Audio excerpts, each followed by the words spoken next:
All right, Reggie, James, glad to have you guys back this week. Before we get into questions, as usual, wanted to see if either of you had anything you wanted to speak on or a shout out before we got started. Just once again, Defro East t-shirts. Pick up, purchase. Don't forget to check those out. And check us out on Tubi. And, of course, Facebook, Instagram, and all of that. Bomb first. But guess what else we got down, y'all? We got a new thing that me and James and John going to try to start up and get going. So we want y'all to go to all the different places where you can pick up a podcast. We all gonna do a new podcast called Still Bombing Podcast. And that's with me and James gonna be talking and John the host. And we're gonna just try to see what happens. And hopefully y'all tune in. Right now, we got an episode up. We have two. Matter of fact, a new one gonna drop today. When the airing of this one, a new full version of with me and James, and we have a previous full version up. And so for now, we're just gonna drop some full versions, and tell me and James until we get to our, John tell us that we got enough subs or downloads. We'll get there. And then we're gonna start giving y'all, hopefully, that Gangster Chronicle vibe again. And y'all won't see all that old crazy shit with Reggie be talking. We're gonna try to keep it clean, right, and education. No, we ain't. Yeah, well, we gonna fight because we don't agree at all with the majority of the shit we talk about, but we gonna bring some good shit. So y'all, good content. Do us a favor, go and unsubscribe to that other channel and subscribe to Still Bombing. Now we already starting off fucked up. Don't let everybody decide for themselves who's right. So, but we're gonna discuss that and let's see what's happening. One thing I can say about that, if you unsubscribe, then y'all know that, didn't no one person start that show. You know what I'm saying? And well, we'll get into that. Yeah. Let's I'm let just John saying, go there ahead. you go, cutting me off. I know, but Look, he already started this shit. we come with a plan, and you just straight off the cuff. And we just try All the time. Yeah, All the time. So as y'all see, that's how we do it. So we're gonna let John be the host and moderate this, and so we don't get off track. And Right. then we get into the subject of the day. John. Okay. So obviously, after our last taping, with the information that you guys discussed in regards to Gangster Chronicles podcast, they did their video, which was primarily Norman Steele, but they basically confirmed that in their eyes, James is done with the podcast. Steele had mentioned that he found it ironic because he accused you, Reggie, of conspiring against James with that whole FG situation, and then he accused James of being the person that told him to stop paying you. So it was a lot of pointing fingers or whatever. So I just wanted to get you guys' response and thoughts about what came out of that video and where things stand today as far as James and Gangster Chronicles go. Me first? Okay. Well, as far as when he said that I told him to stop paying Reggie, I did tell him.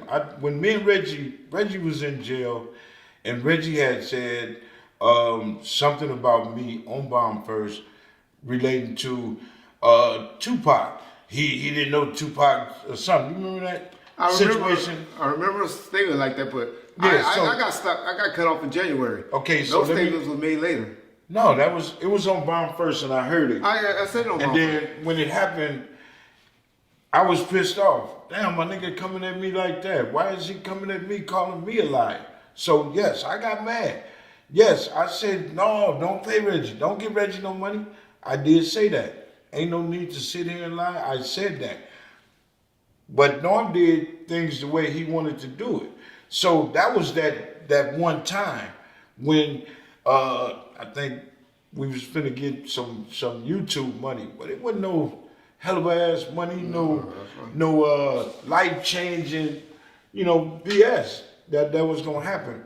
But the answer to that, I did say that. And let me just go into that right quick, just to tell y'all timeline, so y'all know timeline.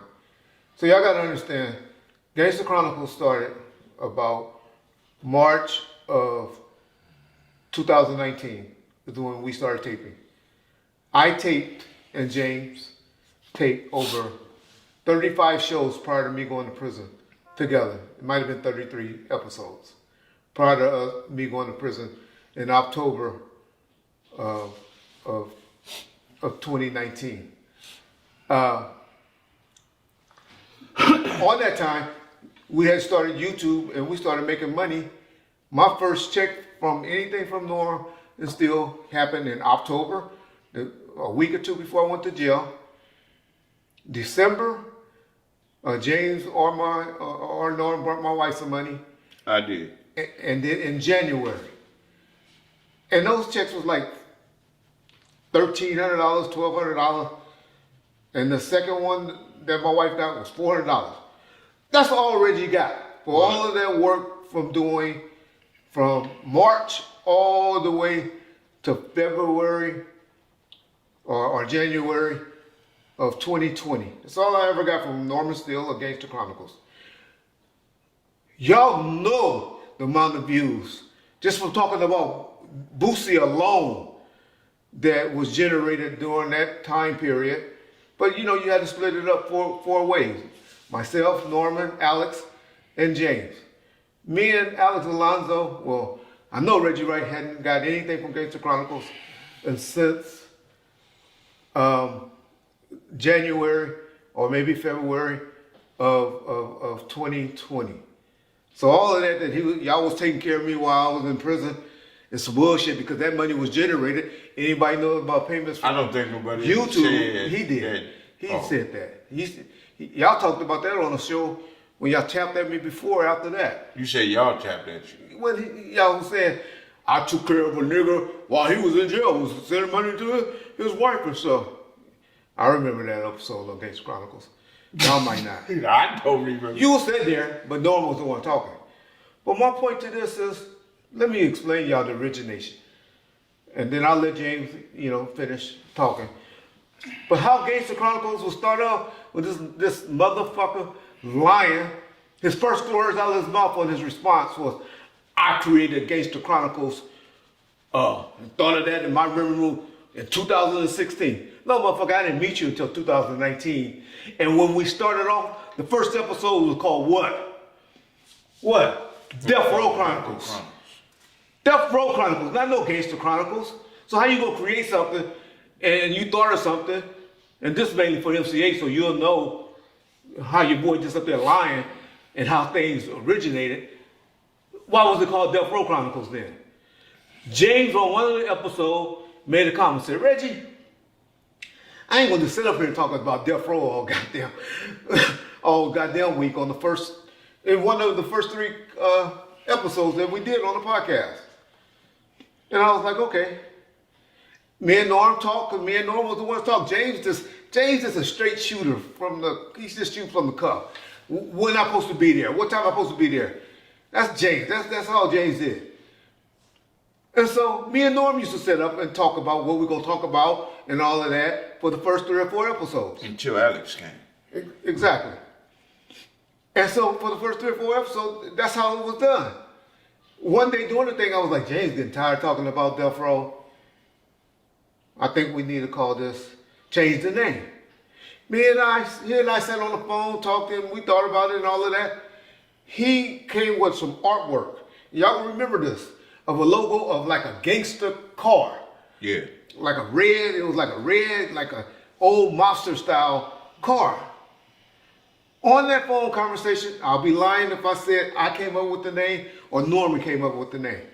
But he said, hey, or one of us said, because of that car, that lowrider car, that old style car, we said Gangster Chronicles.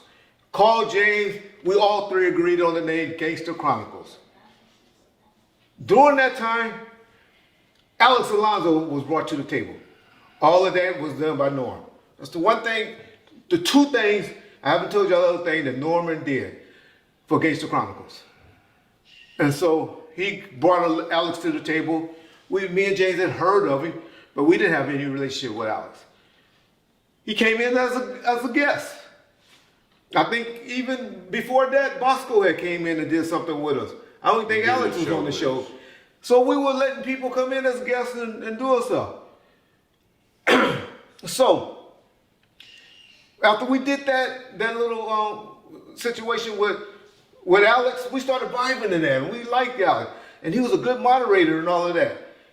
And so about 1 week or 2 weeks in, that's when I think me and James was like, hey, we like this dude. Norm was talking about moving to Atlanta and all of that stuff, and I was like, okay, we need somebody, because y'all know I'm not a good host.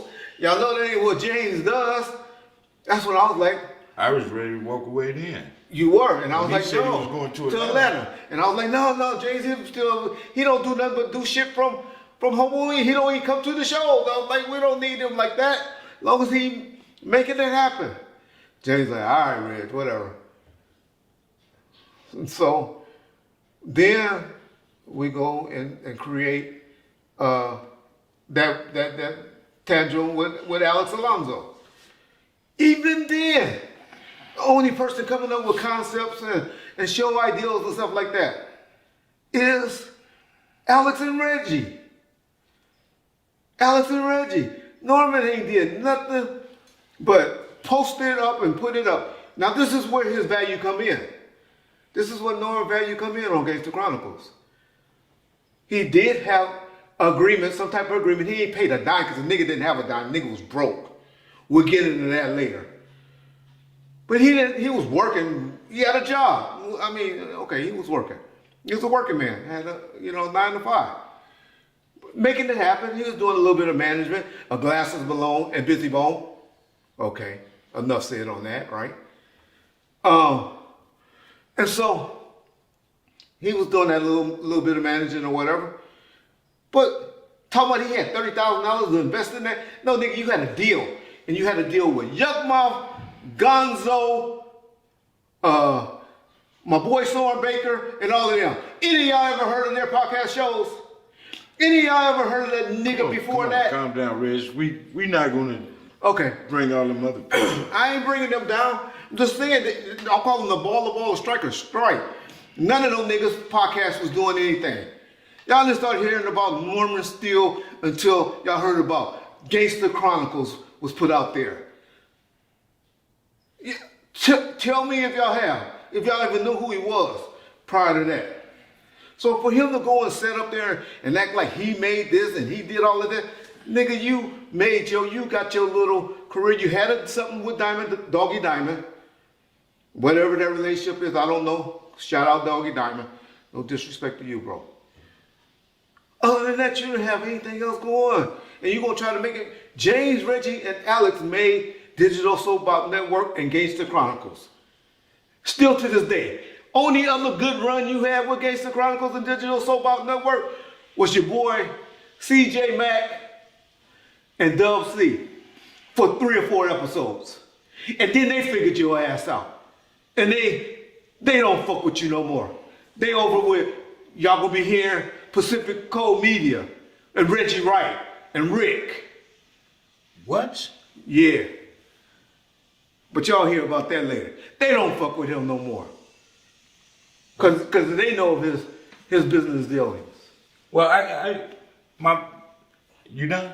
One more thing, Go ahead. and then I'll let you go. Mess up my train of thought.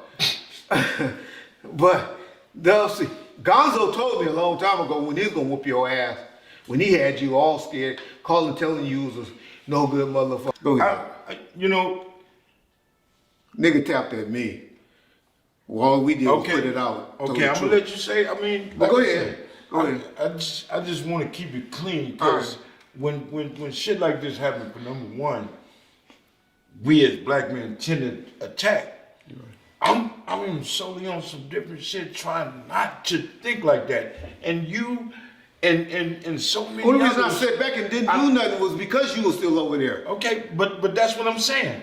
So you and many others have told me, kick back, no, especially in this situation. But you were still eating. Go ahead. In a sense. Yeah, I mean. In a sense. Yeah. So, you know, I watched. I'm not saying that's your only way to eat, that's what. Yeah, no. And I get to that. Yeah. Anyway, you know, like you were saying, you know, I rode with Norm till the wheels fell off. You know what I'm saying? I really did that. Even when other people was in my ear, when people was telling me, come do this, come do that. No, I'm not gonna shy away and leave him hanging. When I heard the video, for number one, it pissed me off because you use Mob James, and you know how I feel about that Mob James. And you use Mob James is no longer with us. Yeah. First sign of disrespect. Yeah. Sucked it up, because now I relate to Mob James. Mob James is James McDonald. James McDonald is Mob James. Yeah. So I'm cool with that. Okay. But you tried to tap at me with it. And then you said, when we first started this, you were spending $30,000. But never once did you mention the whole year. I worked for Gangster Chronicles for free. Out of my pocket, gas, wherever we had to be, I was there. Yeah. I was there. I did 35 episodes. So when all of this happened, you know, I didn't pay attention at the time. When you went to jail, that was my first thing. From day one, we all gonna eat. Yeah. Even when Brian came and said he'll work for free. No, split this shit 5 ways. Yeah. However we do it, everybody gonna get something. I got a text talking about I was money hungry. So I formed a relationship with Norm Steele because of you. Yeah. You introduced me to this dude. And when Gangster Chronicles, when you left and then Alex left, I was ready to go. But then what did I tell you when we took you to that goddamn prison? Nigga, I'm gonna keep it going until you get back. Correct. So I'm trying my best to get Alex back. Alex, I need you to come back. But I don't want to tell Alex we got this iHeart deal. And that be his only reason of coming back. Man, I need you to come back. I can't do this by myself. And I've always said that many times I wanted to leave. Yeah. Because when he said he's moving to Atlanta, I don't know what to do. Yeah. I'm new to this shit. So I'm still there. You left. When you left, man, what the fuck is gonna happen now? But I gotta put on my big boy drawers and do my thing. So, you know, at the end of the day, I'm listening, and I stayed down with Norm. Now I watched this tape, and they talking about this as business. It was business when I did everything I had to do for Gangster Chronicles. You know what I'm saying? Norman Steele didn't. And let me clear this. I don't care who made the name. I don't give a fuck about that. Well, because he said it's an executive decision to get rid of you. I know, but let me finish, because I'm on some street thinking shit. When Nino Cappuccino was telling me, nigga, watch your money, you the brand, nigga, you the woo-woo. Got y'all, my nigga. But I ain't on Norm like that. Yeah. I ain't on Norm like I'm on a Suge night. Nigga, if this how I gotta figure it out, I'm gonna figure it out. Yeah. But I ain't on him like that. And I kept it 100. When Norman Steele wanted to borrow money, got you, my nigga, here. Yeah. No problem. Yeah. If you need me, I'm there, my nigga. You know what I'm saying? So now he introduced me to a different goddamn world, and I'm good with that. Yeah. You did. Yeah. So here we are. Here I am. No phone conversation. You ain't calling me. You ain't telling me shit. You ain't saying nothing. I meet you on the 11th of last month. Get paid off for our second season. Now here come the third season. We supposed to be starting. So I'm sitting at this bench, at this table with him, and I'm like, when our season gonna start? When we start? Oh, bro, we start next week. And he already done take 2 episodes. Let me finish. at that point, I think you should have said, as men, I don't think we should be in business no more. Now, you done had a whole year from this FG shit to tell me this is bad for you. I don't give a fuck. I don't care about... If that's the reason. Wait a minute. I know it ain't the reason. Exactly. I don't care about what Digital Soapbox is doing. You can sell all the shares you want of Digital Soapbox. My only concern is Gangster Chronicles. I never pried into anything that he was doing on the side. Nothing. If Norman still got me a interview with somebody, here my nigga. Gave him a percentage. I gave him money. I saw that. You know what I'm saying? I didn't just put it in my pocket and walk away from him. You know what I'm saying? Because this my nigga, we can make money together. Yeah. So now this whole time, through this whole year, I ain't made a well, let me say this, so he can go back and reflect. You can't use that shit you said with Reggie and Alex. I paid them more. You ain't paid me shit, my nigga. I ain't got a goddamn dollar from Gangster Chronicles in a year. He ain't paid me nothing extra. Wait a minute, let me finish. Because the only money that was made is when we had to finish these shows off to get my money. But since March of last year, my nigga, you ain't gave me a motherfucking dime. So don't sit here, and this is what pissed me off, because you insulted my intelligence. You insulted my, I ain't gonna even say gangster, but you insulted me as a man. Telling people you done gave me more than what I was worth. You ain't gave me no money. So I wish, Norman Steele, that you can, like you talk all that shit, you got papers, documents, show where you gave me money. Show me. Be a man and just have a conversation with me, my nigga. Because the only reason why I'm on this motherfucker talking, because you won't answer my phone call and talk to me like a man about Gangster Chronicles, about a business that I have with you 50-50. A 50-50 contract with you, my nigga, and then you think you don't have to talk to me no more, you don't have to say shit, but you can just turn your back and walk away. I'm on here because I'm out to destroy. God damn, let me... I'm Black trying Reggie to Wright. destroy Digital Soapbox Junior. Network and Gangster See, this is why I Chronicles. don't like this dude right here be pissing me off sometimes. Junior, I told you before I got on this show that you got to keep me calm. Yeah. You got to keep me straight. I am. Okay, no, you ain't, because I'm gonna go off your motherfucking energy and get mad, because I should be the motherfucker really mad right now. I should be too. But no, listen to me. No, listen to me. So, and I know y'all gonna clean this up for me. So No, we're not. what I'm okay. So what I'm saying to y'all is, I can't be mad right now about the situation. I can go after what I think is mine. But I can't be mad, threatened, be pissed off like, wait a minute, like I was the last time. Yeah. But I only got mad the last time because you made it sound like the nigga punking me. I had a problem with that. Okay.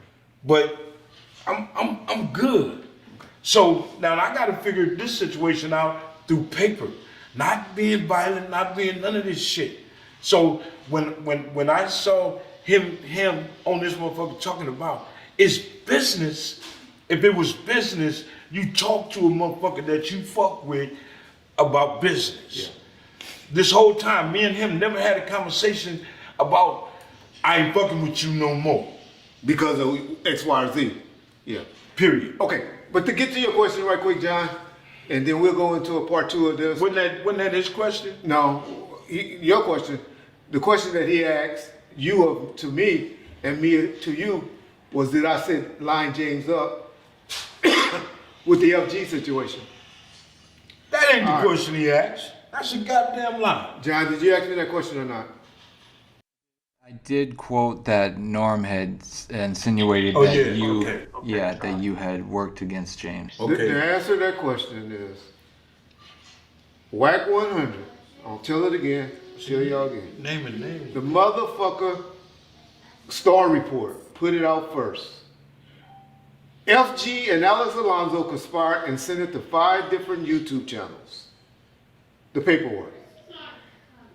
The only one that picked up and ran with it was the Star Report. that dude DJ AG, who made a living off of it for about 6 months, got the paperwork, and he's cool with me, but he still exploited my boy, and I didn't like that. He put that shit up on his channel in the comment section. Whack 100 called me and asked me, Reggie, where's that paperwork that they talking about that's out there on your board? I told you a long time ago that it was paperwork. I said, I don't know, nigga, but the nigga AG got the shit pitted up. Get it from there. That's how the paperwork is coming. But you had me on Bomb First knowing that them niggas was gonna call. See, that's what you believe, because you listen to motherfuckers on YouTube. I didn't know that. I got my own goddamn mind. Okay, well then if you listen, you don't listen to it. If y'all listen to it, y'all go back and play it. John is the one that put him on the motherfucking phone. I didn't know who the fuck a CO Reek was. I didn't know him. Whack, I don't be on that. I wasn't at that time on that Clubhouse shit. Okay. That nigga cash out us $100. I done took the call too. He cashed out us $100. Not cashed out. Not cashed out. What's the word called? It don't matter. But they did like a super chat. He did what? Super chat. Yeah. He super chat us $100, and I said, John, take that call. If y'all listen to the conversation when John picked up on that phone and Wack started talking, I was like, oh, Wack. Because he was blowing me up on my other phone. I was like, I'm going to call you, dog. Hold up. And he go, oh, no, we on the phone already. So that's lining. But do any of this matter at this time? That's yes, because this is the thing is, like you sitting across from the nigga that lined you up. I got to clear that up. No, let me clear it up. Let me clear it up better for you so we ain't got to go there. Like I tell everybody on Vlad or whoever show I've done, Greg Kaden, whoever I interact with, your relationship and my relationship is not this podcast. Yeah. I go 40, 50 goddamn years back. Not just Reggie, but his whole family. Yeah. His grandmama, his granddaddy, and all of their children. Feel me? Now they grandchildren. So we have argued, but we have boom, snap back, fuck it. Yeah. So let me say this to clear this shit. I don't give a fuck what happened. I don't care how it happened. Loyalty is everything to me. Okay, well we sitting across from each other. No, I ain't saying about that, but I don't like people. But listen to me. Loyal. But see, that's your problem. You biting into everybody else's bullshit. Yeah. If James ain't biting and James ain't tripping, Reggie shouldn't even worry about it. I'm bigger than I ever been in my life. I'm not there. You feel me? So what people say, how people say it, I still say the same thing. I wouldn't give a fuck if he did. I know he did. I know he did. I know he had his hand. If I said shit, do I got your phone number? You call me. How many times we talked about the shit? Okay, we sitting across from each other. So my relationship don't reflect on nobody else outside of this shit. I don't give a fuck. I don't give a fuck. And for them to try to make it seem like it's this and that, I'm not finna attack you because it's whoop whoop whoop or this cat said that. My loyalty here was before a Norm Steele or anybody else that I ran across in this motherfucker. I got you. It's stronger than that. Right. So that shit don't matter. It don't matter. Wait a minute, let me finish. Okay. I feel I got a lot of blame for myself because I'm in this situation. I don't blame nobody else for where I'm at today or my situation with this dude because I allowed myself to stay on the sidelines and not really pay attention or focus on what was going on. Because for one, we never talked about digital soapbox, none of this shit. Yeah. Because I don't care about digital soapbox, never did. And my only problem with it is, nigga, you a grown motherfucking man, and you can't even holler at me, and I fuck with you. You a grown ass man. Now I'd have walked away. I'd have got up and turned my back if you'd have told me, nigga, fuck you, I ain't fucking with you no more. Nigga, you a rat ass nigga. Get the fuck on. Yeah. Nigga, please. Have that conversation. Now let's be man about it. Yeah. Now let's see what happened if you talk to me like that. Yeah. So that's the only thing I'm saying. Yeah. Don't sit here and talk that you my partner, you my brother. I got you. You my brother. I heard you call Lionel nephew, so I know. Yeah. So not to get a phone call, not to get a conversation, but a text telling me that my anger is misplaced. Yeah. My anger is misplaced. Nigga, you won't even talk to me. Now you get mad because I have to call Donnie and them and talk to them about business because you won't even give me that. Oh, yeah. Yeah, and just to you, Mr. MC8, It ain't got nothing to do with it, bro. no, I'm just gonna say this one thing. Your analogy that you gave as far as not being signed with Epic Record and all of that is way off base because number one, you ain't never owned your own masters. Number two, you didn't own 50% of Epic. My point to being that is just saying that's why James is upset and that's why Norm can't make that executive decision just to move anybody out of Gangster Chronicles because James, and maybe you don't know, is 50-50 owners of Gangster Chronicles and the brand Gangster Chronicles. Just wanted to clarify that so you'll know that's why James feels the way he does. And you're making the statement about being signed to Epic Records and having to deal with them doesn't hold water because you never owned 50% of Epic Records. I would agree with you if you did. But James has not been like Dr. Dre. What did Dr. Dre do, y'all? He left and gave away his 50% shares to Suge Knight. I don't think James doing that yet. Bomb first. James, I know you mentioned that you haven't really had a direct conversation with Norm Steele.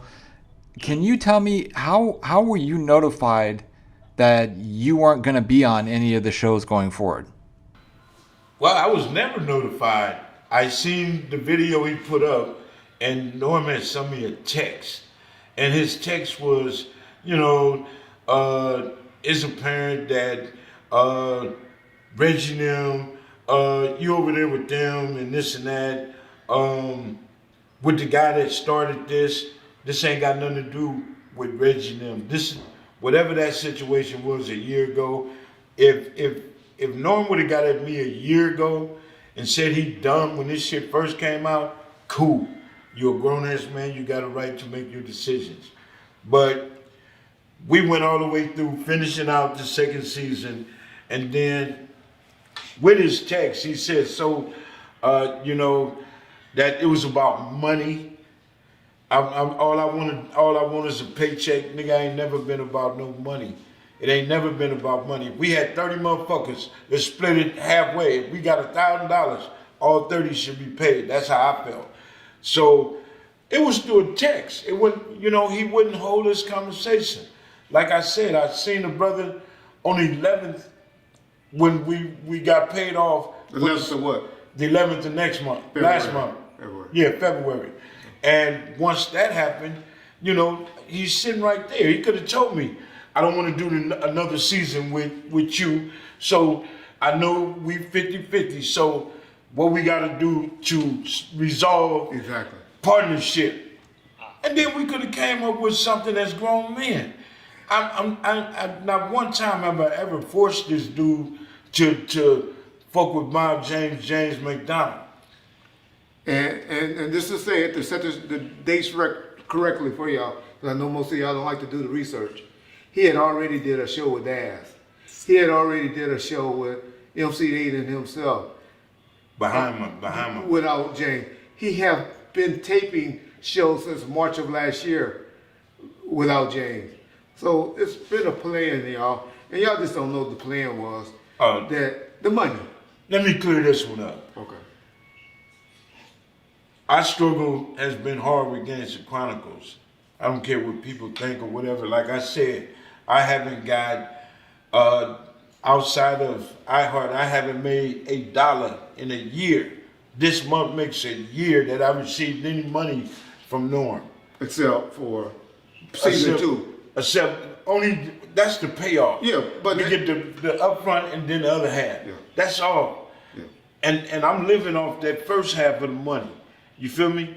We gotta do these shows to get the other half.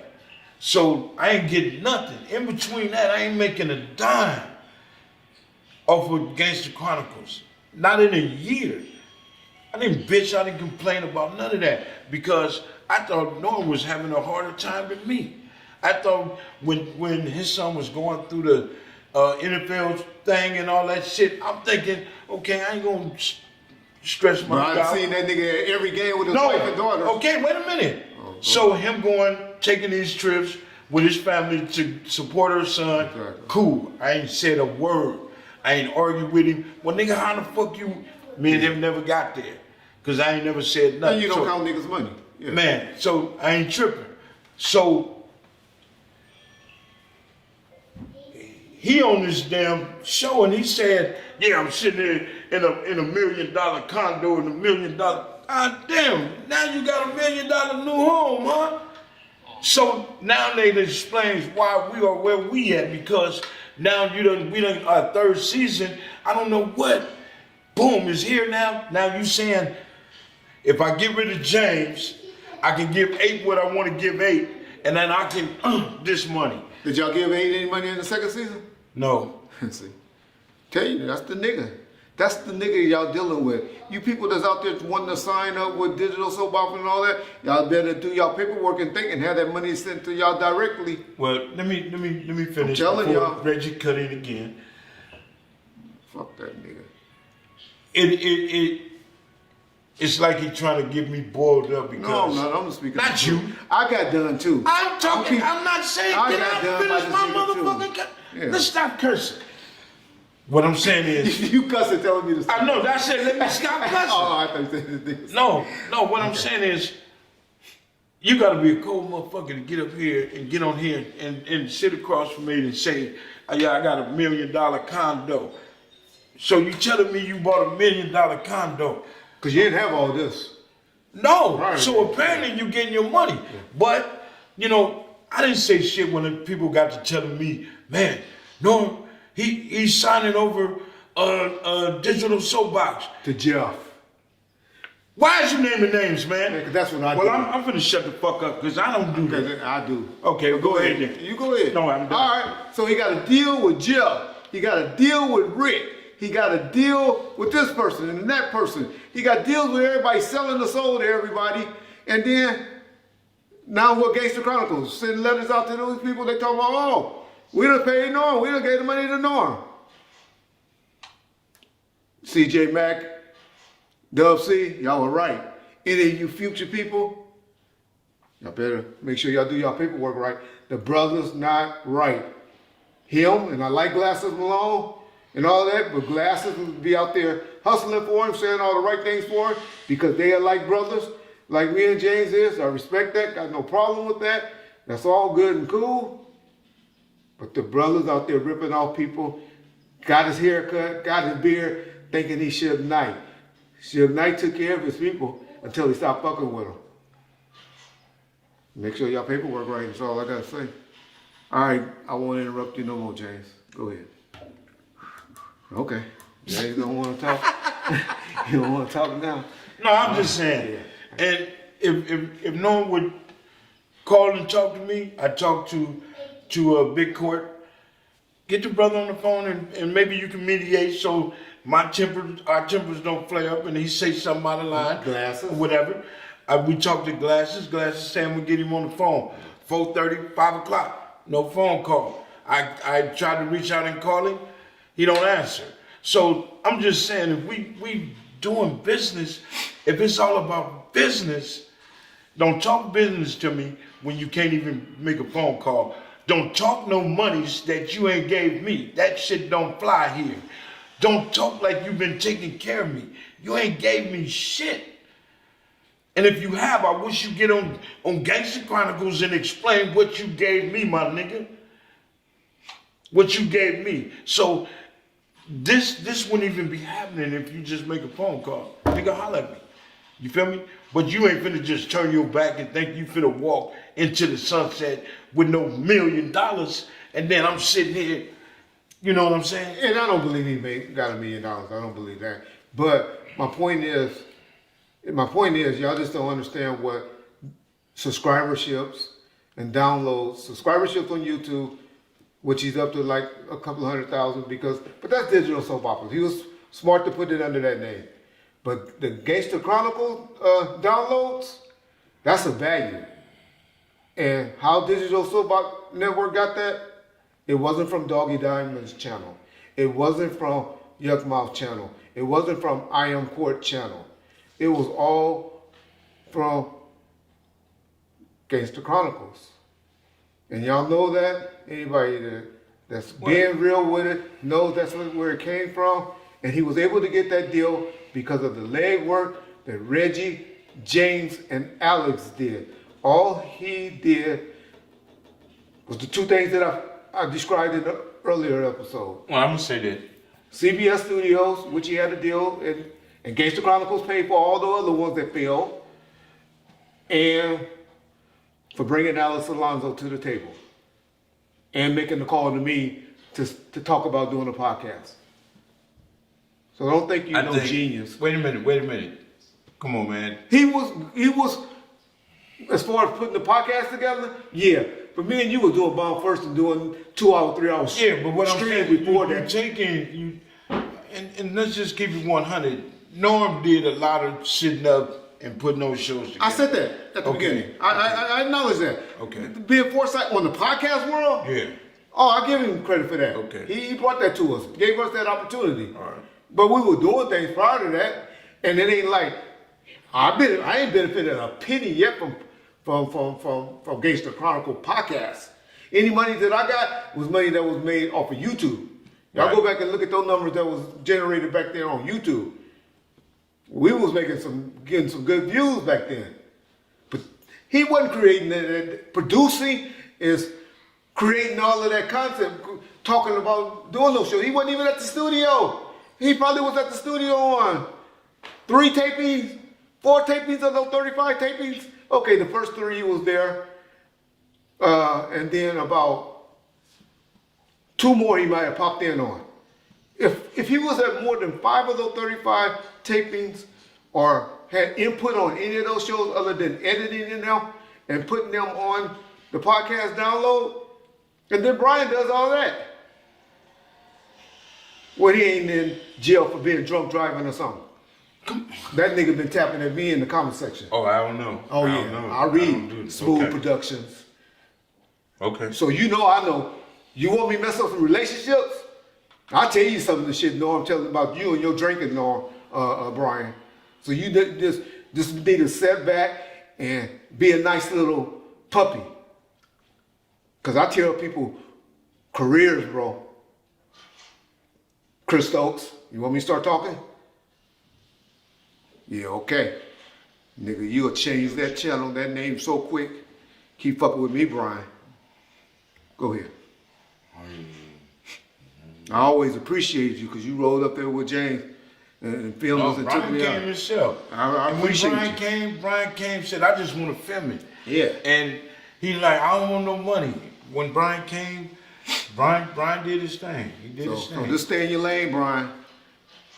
I've been leaving you alone, bro. But I know how Chris Stokes was playing with that little booty hole. Who was Chris Oaks? They know. The boy that like little boys. And what they got to do? That's who he used to work with. Oh, well, we'll talk about that afterwards. Yeah. Okay. Just to clear this up, James, I know you had mentioned that when Norm texted you, he was like, oh, it's obvious that you're over there with Reggie and them at Bomb First. Just so people are aware, with the paperwork that you had with Norm, did you have any sort of exclusivity to Gangster Chronicles? No, we just signed a straight up 50-50 contract because when iHeart first wanted us, I wasn't going to do it. And then with other people involved, as far as one of my homeboys, and I don't want to say their names or whatever, I told him I'd do it 50-50. Me and him signed the contract and we jumped aboard with them. So that was the only leverage I had, that I am 50-50 partners with Norm Steele on Gangster Chronicles, not Digital Soapbox, just Gangster Chronicles itself. So that was pretty much it. And I'm thinking in the same token, I'm good. But you know, me not paying attention, like I said, fully, I take responsibility for all that. I can't be mad at Reggie. I can't be mad at no FGs. I can't be mad at no Wax. I can't be mad at nobody. But James McDonald. You know what I'm saying? Like I said, at the end of the day, the nigga resorted back to calling me Mom James instead of saying James McDonald was no longer here.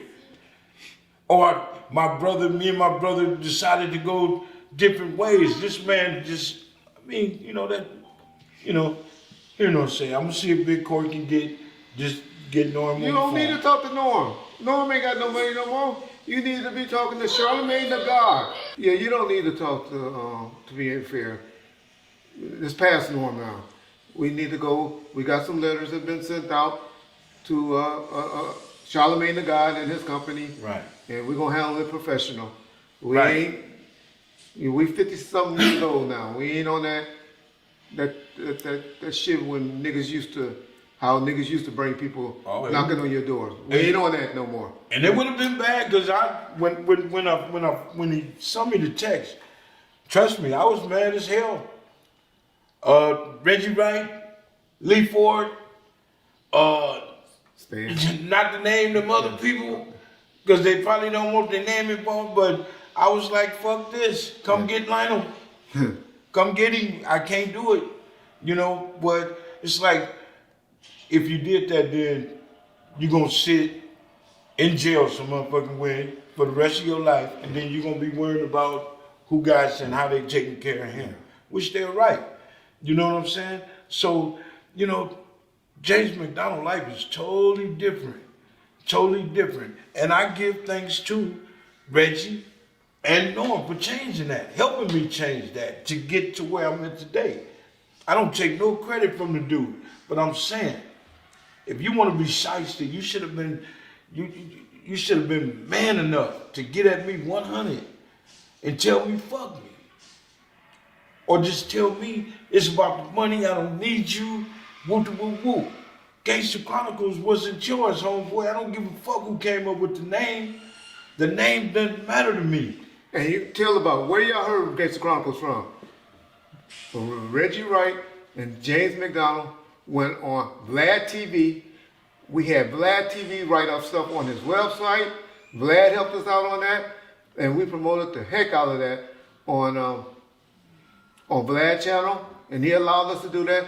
And on Bomb First when we was doing our streams. That's how y'all heard about Gangster Chronicles, y'all. Y'all want to keep it real.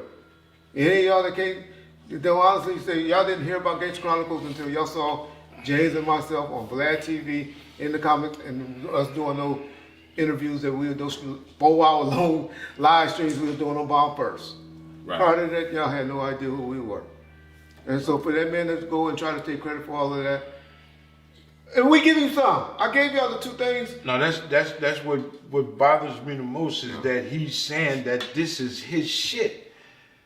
Norm, you didn't create. If just say for instance, if I'd have walked away when you went to jail, and we had paperwork then. Where would it go? It was me, James, Norm, and Alex. Yeah, Alex the only one that refused to sign. Yeah. Me and James signed the agreement then. That was a year contract. We had a year contract. I don't remember it being no year. I remember just the show Gangster Chronicles. I wouldn't have signed that just a year, giving him ownership of that. Well, that was the beginning. No, a year ago. Y'all redid it after y'all No Vaseline me. When you tell him to stop sending money to a wife, no Vaseline let's say cut, and then let's start the no Vaseline conversation, because I can hold this conversation with it. I didn't know Vaseline. Y'all know Vaseline. You admitted it in the episode yesterday. Pull it up. That you said you told him. Okay, that's how they. That I told him what? To stop paying me.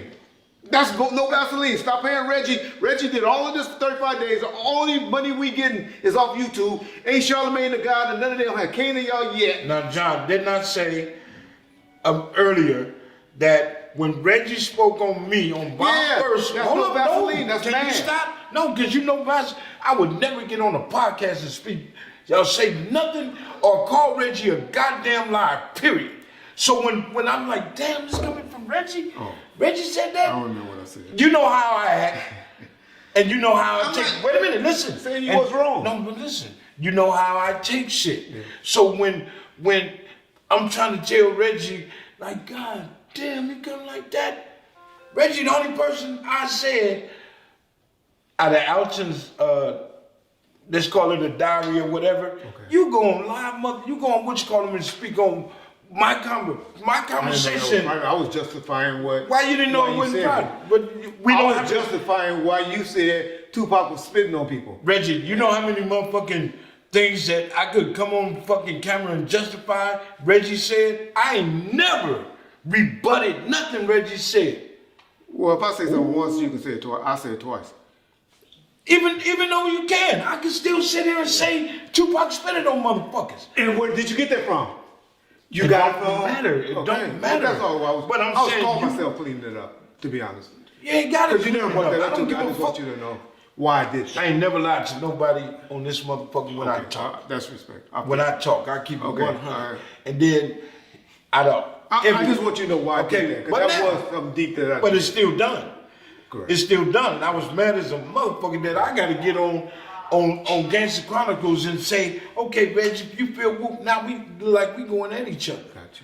So that was my only reason for saying that. So I can't reach him where he at. Because Reggie, when Reggie went down to that goddamn place, James McDonald, come on, I got you, my nigga. Let's go. Yeah. And you want to know, my best friend in life growing up was this guy named Dwight Story. Right. You know, me and him relationship ain't been the same since I allowed you to do that. Because he wanted to do it too. Yeah. But I mean, he felt the same way I feel. Yeah. I should have been the one that did it. Yeah. Nigga, you my nigga, like nigga. But we all in the same motherfucking neighborhood. Yeah, exactly. And the only reason why I would call him, okay, Reggie is here, so Gangster Chronicle gonna take care of each other. So give me the honors, let me get in my shit and take it. Yeah. And plus we had a plan. We thought we was gonna do more than we did. My nerves was fucking with me and I couldn't do it. That's the only reason why that I said, and I told Norm, you feel that motherfucking way? Don't give him nothing. I did, and I don't have to lie to nobody. Yeah. If you want to slap the shit out of me, go and do it. Nah, I just want my money now. Hey, owe me some money. So now we can do a whole different show on that part. Yeah. Because I can honestly tell you how I felt about that. Yeah. Like, okay, Reggie is gone, now it's going here. But I had a plan, well, me and Norm had a plan when Reggie got out of jail. Correct. We wanted to pick you up with some money and say, this is what we've been doing. Yeah. I would have felt good by that. But you went to the halfway house and then here go the Corona shit. Yeah. So you was never not coming back to the show. Correct. That's on my mama. Oh, 2 days before we were supposed to go and film, 2 days before I got sick, we were scheduling to go and do something. Right. Yeah. So I remember I pulled off the side of the goddamn road before that happened. Yeah. And we had a conversation. Yeah. So you was never excluded. Yeah. And I would have never had that. And it would have still been James McDonald, Reggie Wright, and Alex Alonso. But Alex Alonso let his feelings or hatred toward Norm tell him, fuck that nigga, and not do the show. Because if Alex keep it 100, I was calling, man, I need you. Yeah. I need you. All the way up until the point, I ain't finna beg no motherfucker to do it. Now he and you did it. And you made it happen. But he mad because if I would have told him that iHeart is trying to get at us, then he'd probably came. Yeah. But I didn't want that to be the reason. Yeah. And I knew, and to be honest, if you listen to what I said on Bomb First, I said I'm standing in the way because I've been thinking I'm gonna get out earlier than I can. I'm standing in the way of a deal. Yeah. I'm standing in the way of a deal. And I'm going to walk away like Dr. Dre did and let him have it. I did make that statement. And that was like in August of, just to put time on stuff. And you shouldn't have made that statement. And I made that shouldn't have been a statement because my whole purpose. Well, at that time, y'all had changed your numbers. Well, you didn't. You wouldn't answer my call. But Norm had changed my number. With my phone. I know. He worse. He terrible. Okay. I know. But I come from jail. You know how niggas are when they come from jail. But why we here? Let me say this, right? Y'all had niggas on the show talking bad about me and shit. No, I ain't never talked bad about you. Y'all had G Deal on there. Y'all had Marvin. Okay, I'm gonna let you go. Talking head about me, and I'm like, wait a minute, let me call in. I gotta talk. And nobody answered my call. And so I'm like in there. When I talk to Gene, shout out to Gene Deal, whether you don't like him or not. No, I ain't got no problem with Gene. Okay, shout out to Gene Deal. When me and Gene talked, and when Gene got to a certain part or start getting into his feelings about Reggie, let's cut it off. Hold up. When me and Marv, the big homie, said he wanted to speak on what you had said, feel free to come do that. Yeah. He came. When he got to a certain point, come on, big homie, this still my nigga. Yeah, okay. This still little homie. But you know when you get shit back third hand, you don't get it back. Well, see, third hand is call me and talk to me. I sent you, since you man, I sent you a Christmas letter. You never wrote me one time. They must have intercepted. Bullshit. They had intercepted. Nigga, it was Merry Christmas, my nigga. Woo, woo, woo. I swear. Niggas missing you. Nigga, I sent you a letter and I never got it. Oh, damn. I got about 1,000 cards in there. I got from Bomb First supporters and family and friends. Right. And I'm going to go through them and see. Okay. But shout out to y'all again, because I appreciate all y'all green eyes, my nigga, big, man, y'all know who y'all are. But I did that. Yeah. So never have I attacked.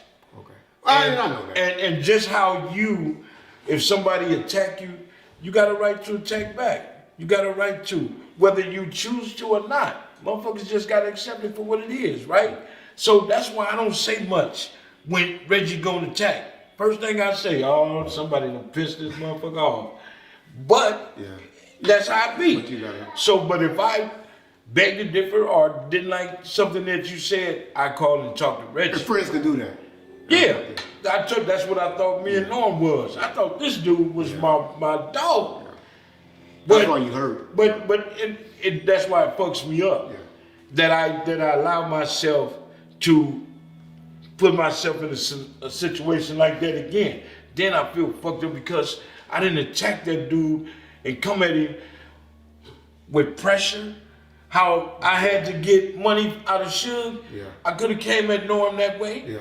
You know what I'm saying? It was up to Norm to accept it or ball up his fist, dog.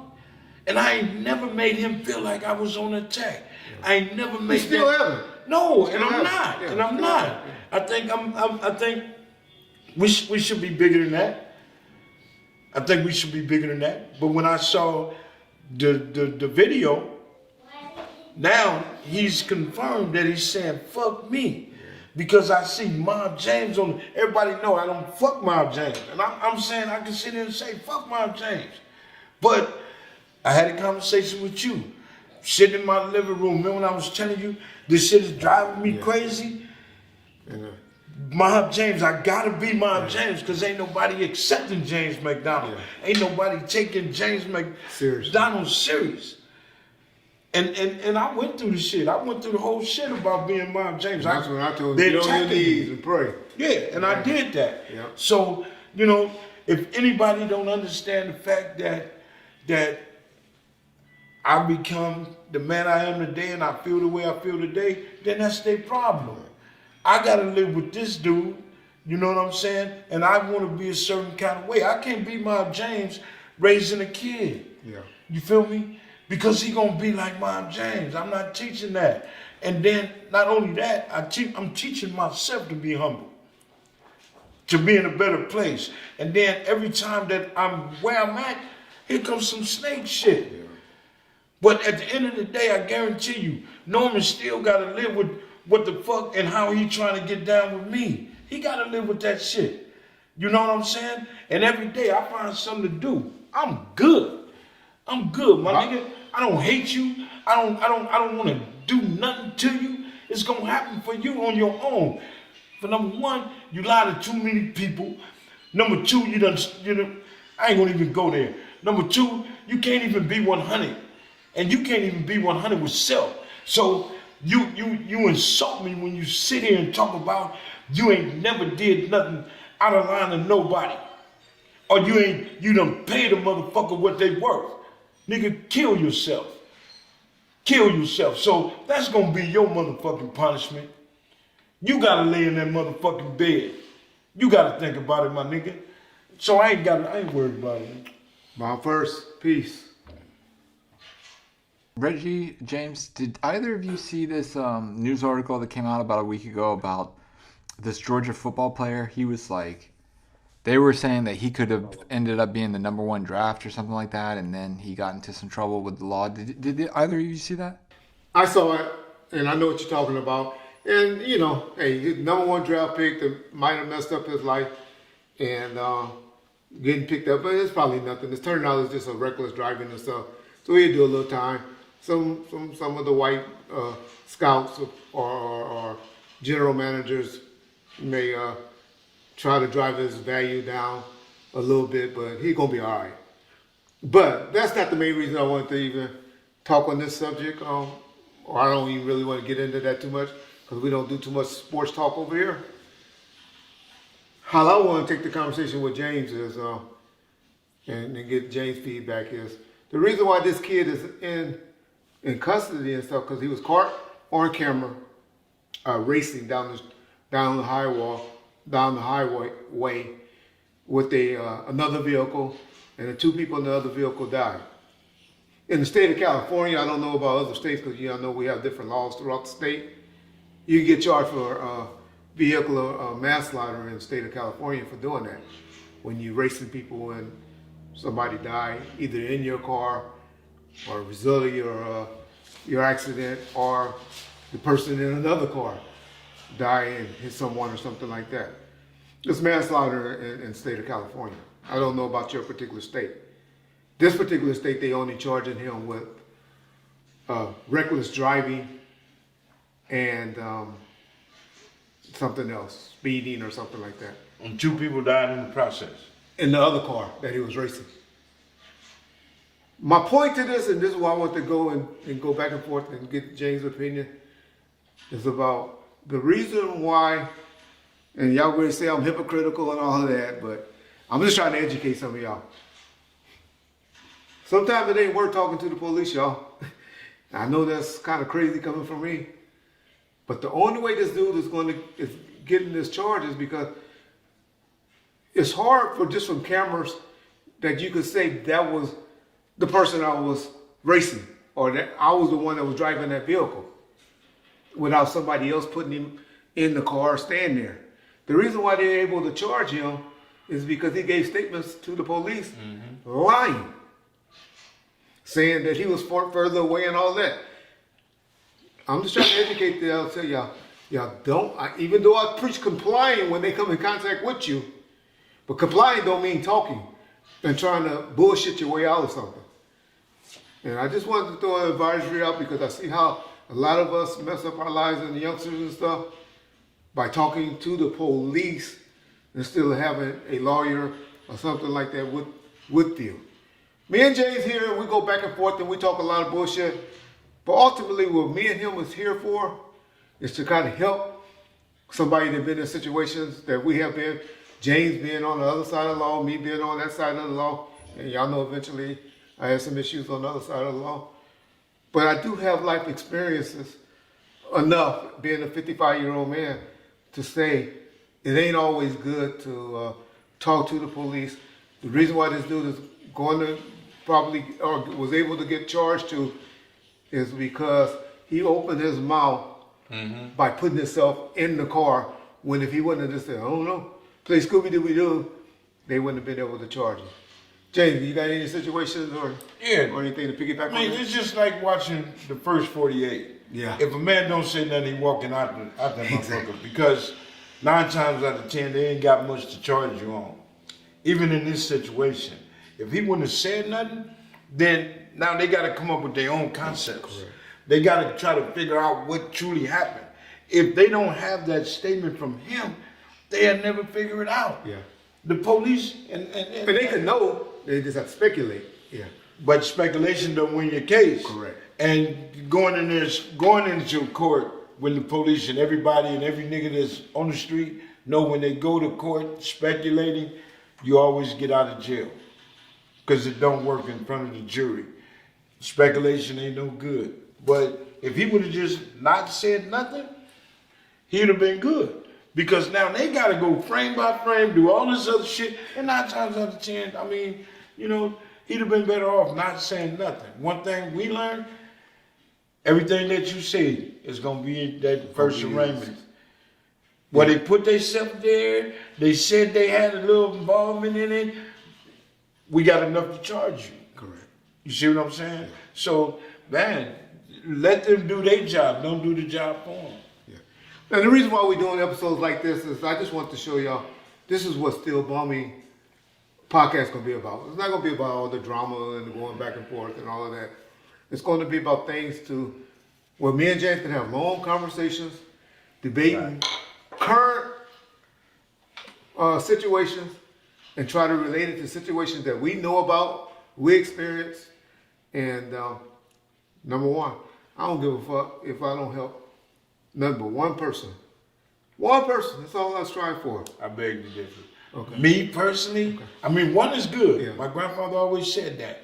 But my focus and my aim is way farther Bigger than than that. that. Because it's more than one And year. you've been out through a of- lot more, too. And exactly. I can pretty much tell you a story about any and everything, especially the shit that's going on today. Correct. It was going on last year. It was going on the year before that. It was going on 1979. Correct. So I can relate to the shit. Yeah. And it's like some of the shit that I brought to, you know, our previous show. Yeah. You know, I can relate to the majority of all that shit. I don't have a problem with helping. That's my purpose. If I can help fix some of the shit that I damaged, I destroyed, then that's what I'm here for. Okay. And I'm not gonna let, nor should I let, a podcast deter me from where my true heart is at. Helping people. Yeah, so I'm not gonna let it stagnate me. You know, if Gangster Chronicles is done, that's just a part of my life that I went through. I don't give a fuck about that. It's a name. It's a name. It don't matter. So people just gotta understand what we're doing and what I want to try to do, whether we argue or not. Yeah. Is give two different types of versions to this podcast we finna do. Where people ain't gotta like motherfucking James McDonald. They ain't gotta agree with Reggie Wright, but they understand what the fuck they talking about. Yes. And that's gonna make it good. Yes. I'm good. And so, like I said, and like we trying to explain and put out there, that yes, it's not always, and y'all know I'm big on that compliance stuff, and James hate that word in most circumstances. Don't talk about it then. But I'm not one to also tell you to talk to the police. You don't have to be disrespectful and come off like that, but you ain't got to talk either. Can I ask you a question? Uh-huh. If the police stormed in here right now, said get on the ground, and I get on the ground, and you do like this, get on the ground, I can't. They gonna come over here, whoop your ass, and throw you on the ground, right? But you can't. But you can't. Like, I mean, Reg, putting your arms up and if you hit me on the arm with the stick, it's gonna hurt. I'm gonna move. If you continue to whoop my ass, I'm gonna move. I can't register, comply if I'm getting my ass whooped. Well, they definitely wrong. They definitely wrong if they come in doing that and being that way. But is that gonna stop them by you fighting back? Or are you gonna win that fight with 3 or 4 of them whooping on your ass? I don't think fighting back, being on my back, putting my hands up, trying to block shit, putting my feet in the way, I don't think that's fighting back. And that's complying. You don't never, that's complying. you don't never see, you just won my case. You just won my I'm saying if you case. blocking like that, that's complying. My next step is being a goddamn lawyer. You just won my case. That's complying, Jay. How do you? That's complying. Okay, but they're not saying it. Stop resisting, stop resisting, stop resisting. Well, that's a tactic. You used to be a police officer, right? Ain't that a tactic that they taught you? Stop resisting, stop resisting. He got a gun, he got a gun, all that. Exactly. They don't teach us that. He won my They case. don't He teach won you my that. case again. They don't teach, but they do that. I'm not saying they do that. But my point is, they do that. But Okay. that's not something that they charge. Right then and there, when they start saying that, they know they wrong. When they start covering up their gun, that little camera, they know they wrong. They know they on some bullshit. Or it broke, or something, all of a sudden broke that day. And at the end of the day, just like the shit that I do, the way that I think, we all gotta pay attention to accountability. Take responsibility for the part that you play in any situation. Any situation you involved in, at some point you there, you know you got some wrongdoing in this shit. Like I said earlier, I take responsibility for everything that I've done. And where I fuck up at. And that's when we start to learn and heal and understand self. Instead of worrying about the next month, the next man. Because see, one thing these dudes and this social media is teaching me, black men don't understand shit but to kill each other. That's all they care about is killing each other. Who's the biggest, who's the baddest? I'm past that. I'm past that. Some of these cats have never lived a life, never be 58. Yeah. And by the way, I'm having a almost 60 party. In 2 years? You talking about 2 years from now? In April. Almost. You said almost. Yeah. My next birthday is April. So April what, Jay? So remember. 17th. 17th. So Speaking on that, y'all, right quick, Go ahead. on. April the 21st, y'all. Guess what's coming out? On FX.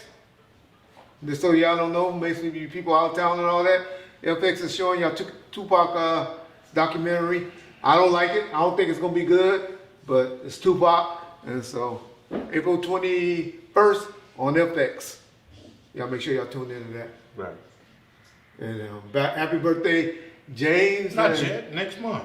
In April. Yeah. We talking about that weekend. And Suge Night on the 19th. That's why those niggas get along so well. Yeah. Those niggas born. And Guess who they born around? Motherfucking Hitler. That's why I call them both Hitler. Man, I ain't bored. I ain't got nothing to do with no goddamn Hitler. But yeah, I hear how people say certain shit about Suge and certain things and this and that coming up. Now you saying this, now you saying that. I ain't never deterred away from how I used to be with Suge and how I had to treat Suge. Yeah. I'm not your little homie. Yeah. You know what I'm saying? One thing you ain't gonna do is this, that, and whatever. You know what I'm saying? But he wouldn't know that nigga's a straight punk. No. Yeah. Even if he didn't have a choice but to fight, Ronald McDonald wasn't finna let him get his ass whooped. Exactly. You know what I'm saying? So people take what you say and run with it, which is fine. Yeah. Everybody gonna come up with their own way of thinking, their own beliefs about whatever is said on this bullshit. The only thing I disagree with you on that, Jay, or the reason, maybe not disagree, but the reason why I defended and responded to stuff is because I stepped back. People didn't know who the hell Reggie Wright Jr. was. All of 1990 and all the way up until about 2012, 2013 is when I really got active and showing my face. I used to do interviews, on Bomb First and Thug Life, Army websites and allhiphop.com and stuff like that. But I didn't have pictures or anything like that of me. But the reason why I'm saying all that is because if you don't say nothing or correct something, people believe the last thing that they heard is factual. Right. And unfortunately, that's the era we live in, where the last thing we heard becomes truthful or factual. That's why you gotta understand that certain things or you just let it go, leave it alone, and don't even trip. Because when you find people that run the social media and they mad, then people gonna say what they wanna say. So you create the narrative for most people to get on this shit and have something to say. Take for instance, this picture that y'all put up about me had me looking like this. Like I was the goddamn devil. I'm like, look at this picture they posted.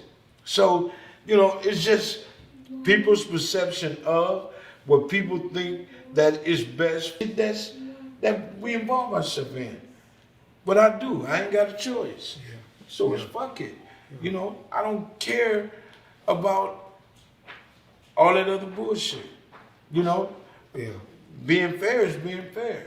You know I what don't I'm know if saying? you've been following this So story, that's either of all. you guys, but Dwayne Wade's son, who is transitioning to a female, legally changed their name last week, and they are 15 years old. Any thoughts on that, Reggie? From just because I know from you, both of your experience growing up, as far as mine as well, even being younger, we did that.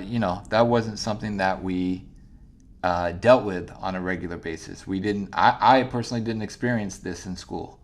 Um, what are your thoughts on the way it's changing, the way people now somewhat have a choice, or I guess maybe having a choice isn't the right word, but maybe having the confidence to say, I really think I'm this, or I really think I'm that. Right. Well, John, you got to look at the way the world is today, the way it's built today, the way television is today.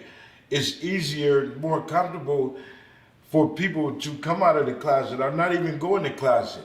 Now, I watched the wars and I listened to Dwayne Wade and his wife speak on that. Excuse me. And to me, it was I felt him, heartfelt shit. I mean, this is his child. He's gonna support his child the way he see fit. That's totally up to them. People don't accept it. A lot of people don't accept it. For one, you got transgenders out there tricking men into believing that they're women, and that's majority of the problem because when a man find out that you are a man, he's going to react.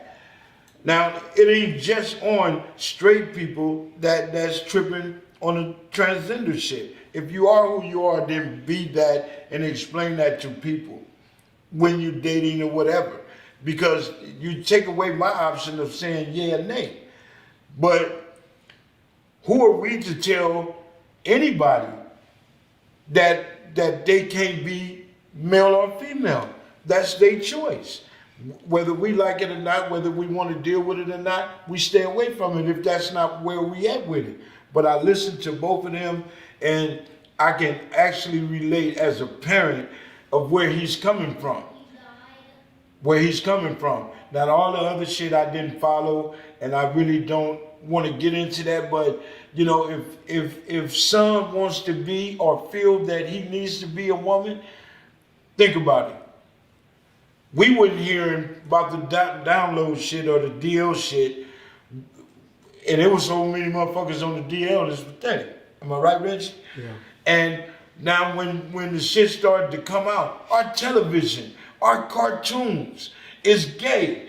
Our movies we watching, you see men together. It wasn't like that back then. Yeah. So our society is telling us what? It's okay. That it's okay to be that. Because most of the motherfuckers in Hollywood are gay.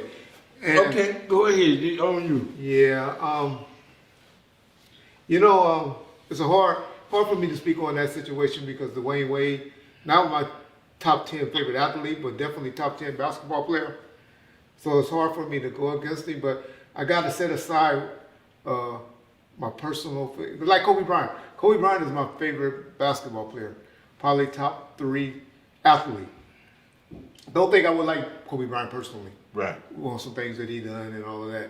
Don't think I would like him, not the rape thing. 'Cause I think that was some BS. But shout out 50 Cent. Of all people. Oh my God. Of all people. I like 50. Y'all don't know. I like 50. I do. But 50, I was looking at TV this week. This week. And the only TV show that I haven't saw a gay character in was the BMF series. I was like, damn, this is the only TV show right now that's on TV that they don't have a gay character.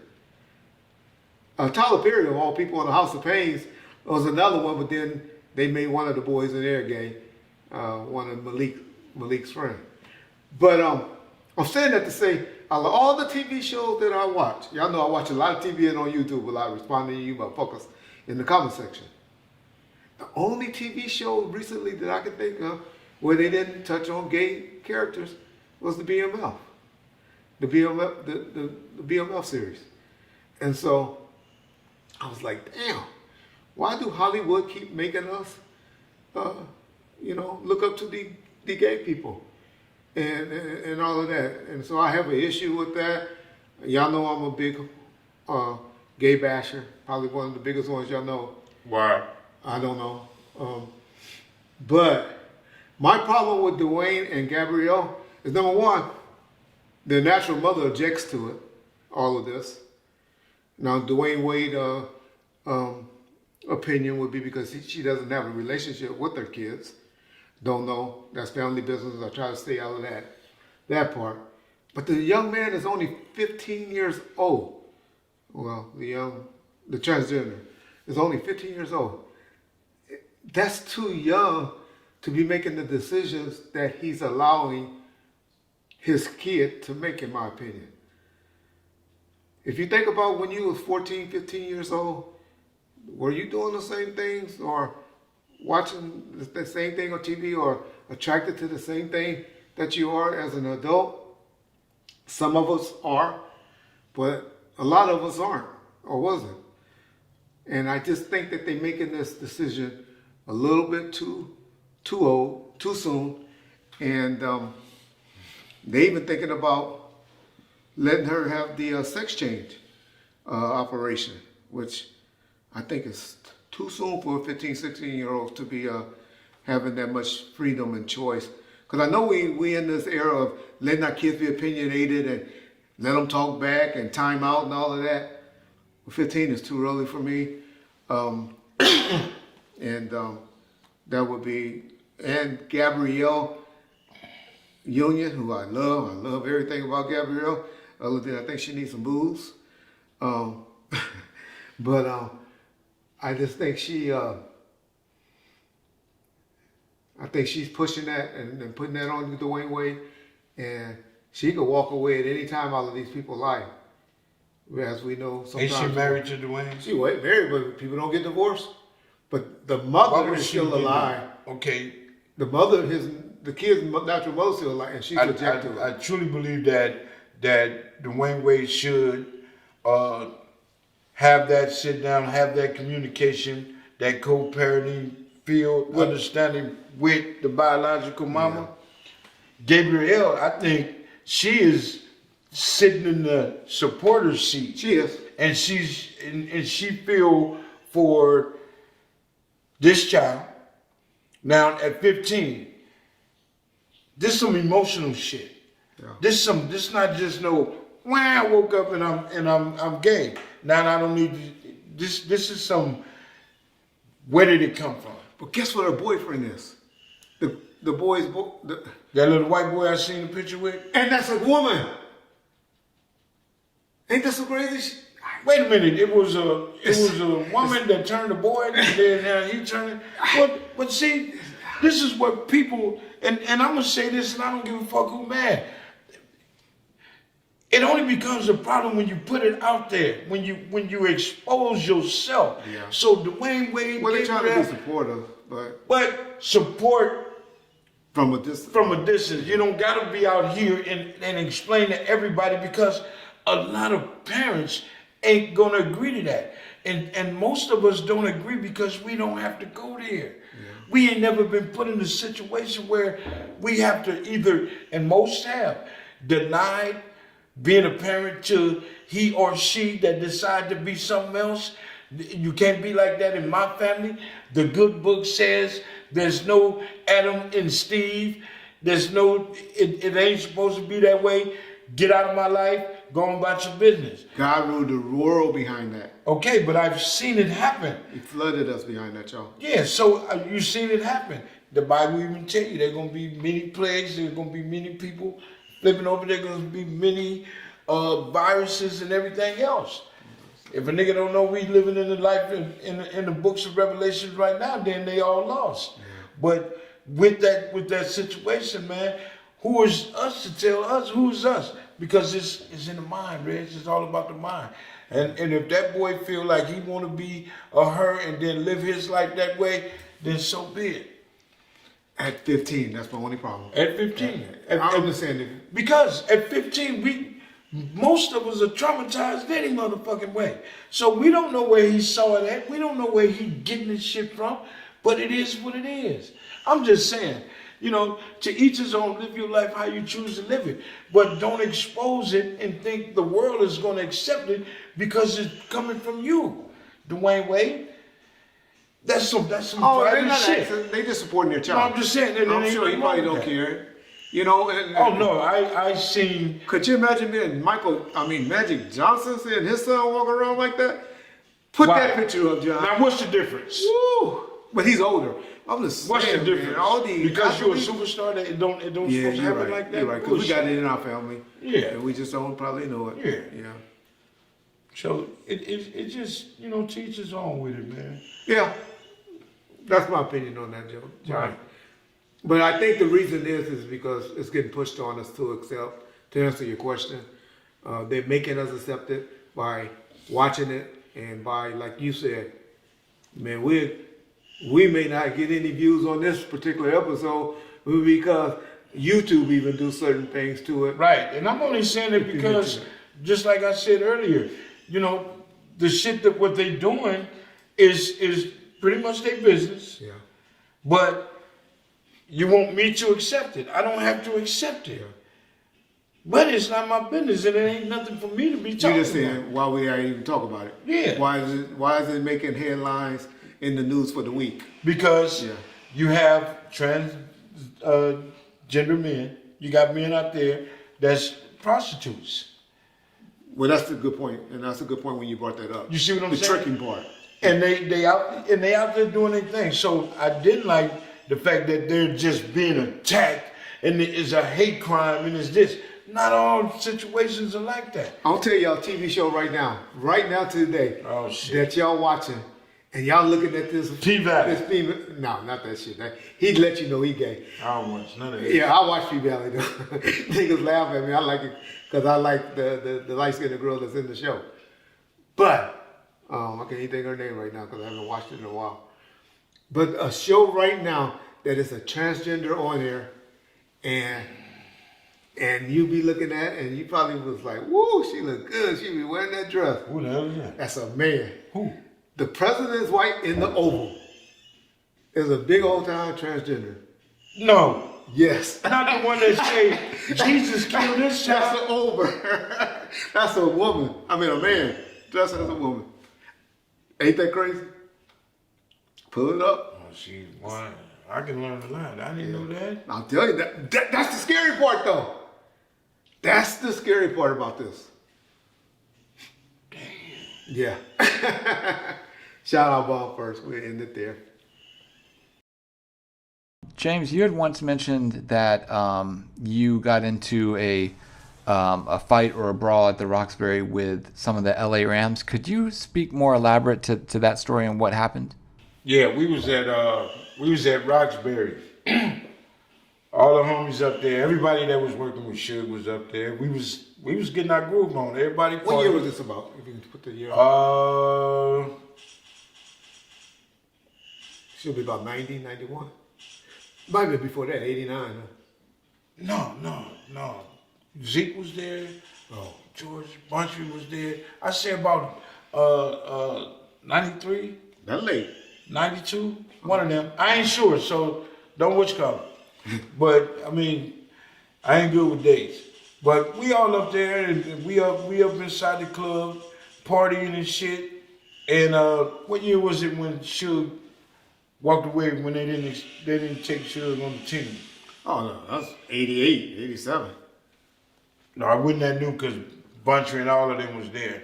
Bunchy didn't come because. But Fernio started before that, and you said. But I got out in '88. When I got out in '88, that's what I'm saying. Though, before that, it was after that. But Suge didn't graduate from school until '88. No, he was trying out for the Rams. That's like '89. And whatever he went through, okay, somewhere around there, because Bunchy got out, and George and all of them was around. Okay. You know what I'm saying? So he was around there early? Yeah, George. When George knew, this is what I'm saying. I don't know the date of this incident, but they can tell you. So what happened was, Suge was outside in his little pink the fuchsia Mercedes. Okay, 500 SL.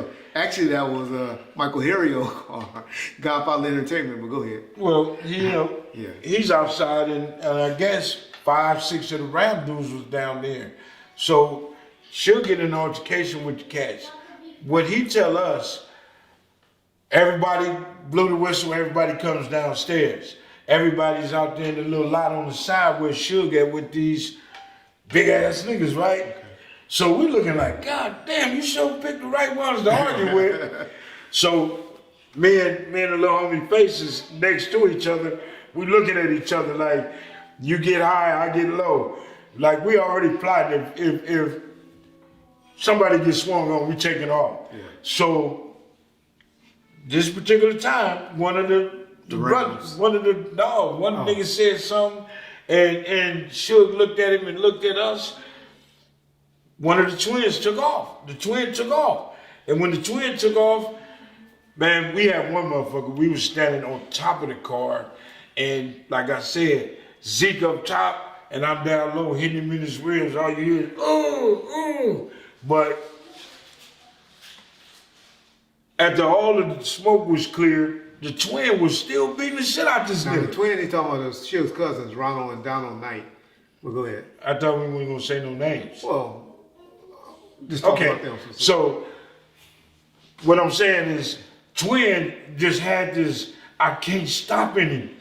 And he beat the shit out the dude in front of a car because he trying to run, and he hit the street. Okay. And the car stopped, and all you see was his fist, like going past the light, and the police pull up and catch him beating the shit out this Ram player. Donald went to jail that night. Yeah, he went, but he got right back out. By the time we got to the witch call him, he was out. Yeah, but what I'm saying is, it wasn't no stopping him. It was like, fuck it, nigga. And that's when we all felt like we were family and we gonna protect each other. And I swear to God to you today, them motherfuckers felt everything we gave them. Everything we gave them. And then we had people out there applauding this shit because we had homegirls from the hood that was there. Suge had everybody up there. But the white people and everybody was out and people was by their car was applauding this shit because we were little motherfuckers compared to these dudes. Yeah, the Rams. And football team. They ass. Yeah, it was about 6 of them motherfuckers. Yeah, that was at the Roxy Club. That's also where Suge got shot at the Roxy Club, and one of the promoters, Felipe and his partner, got shot that night.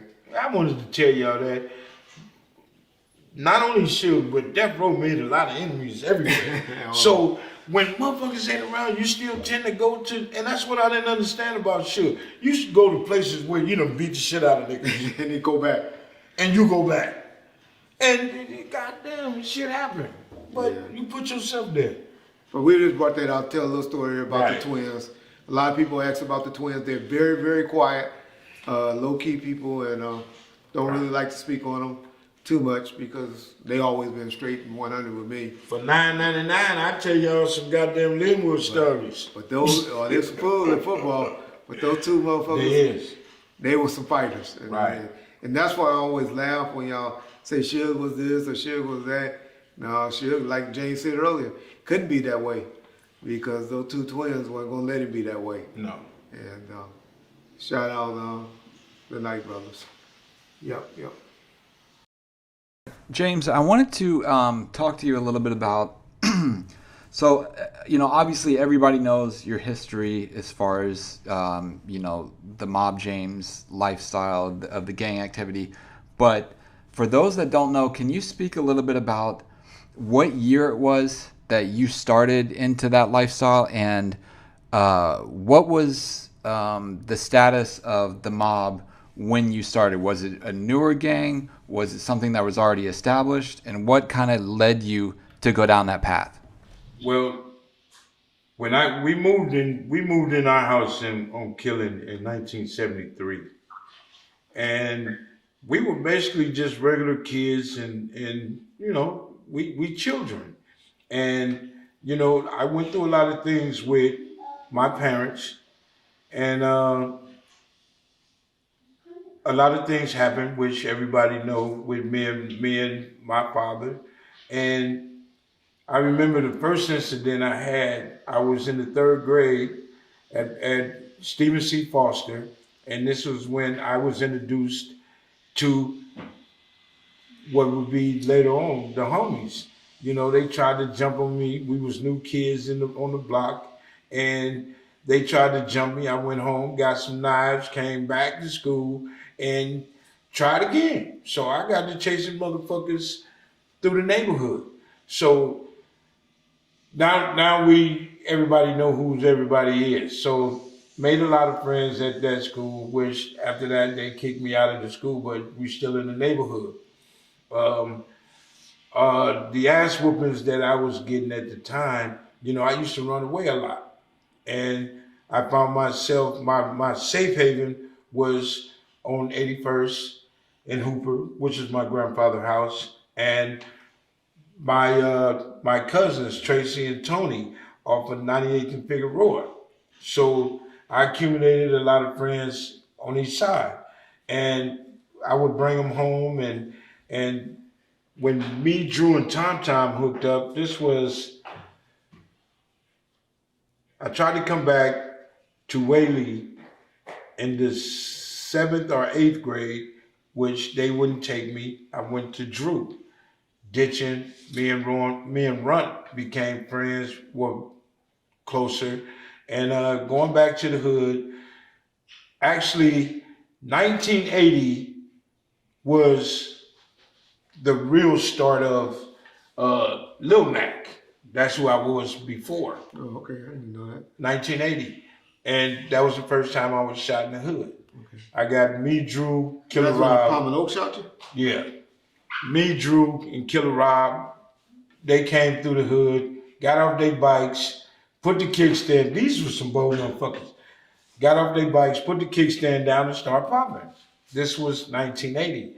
So from 1980, that's when I knew I had to elevate my game, because at first it was just a half a bat. I cut a bat off, and that was my choice of weapons. So let's say 79, then coming on down 80, I got shot, and that's when the gunplay started in 1980. The hood wasn't really, it was the big homies, Bojangles and all of them in the mob, Rodney Colbert and all of them. Those were my big homies. They were in the hood. But they were mainly looters, or were they? They was in the mob, but all of them was once upon a time Looters Park. Gotcha. So whatever transpired in between that and they started saying the mob, that's when, you know, I'm looking up to the big homies, because we hanging out and, you know, listening to the stories from Bojangles and Rodney and all of those guys. No, Bartender was Looters. Okay, he was Looters. Yeah.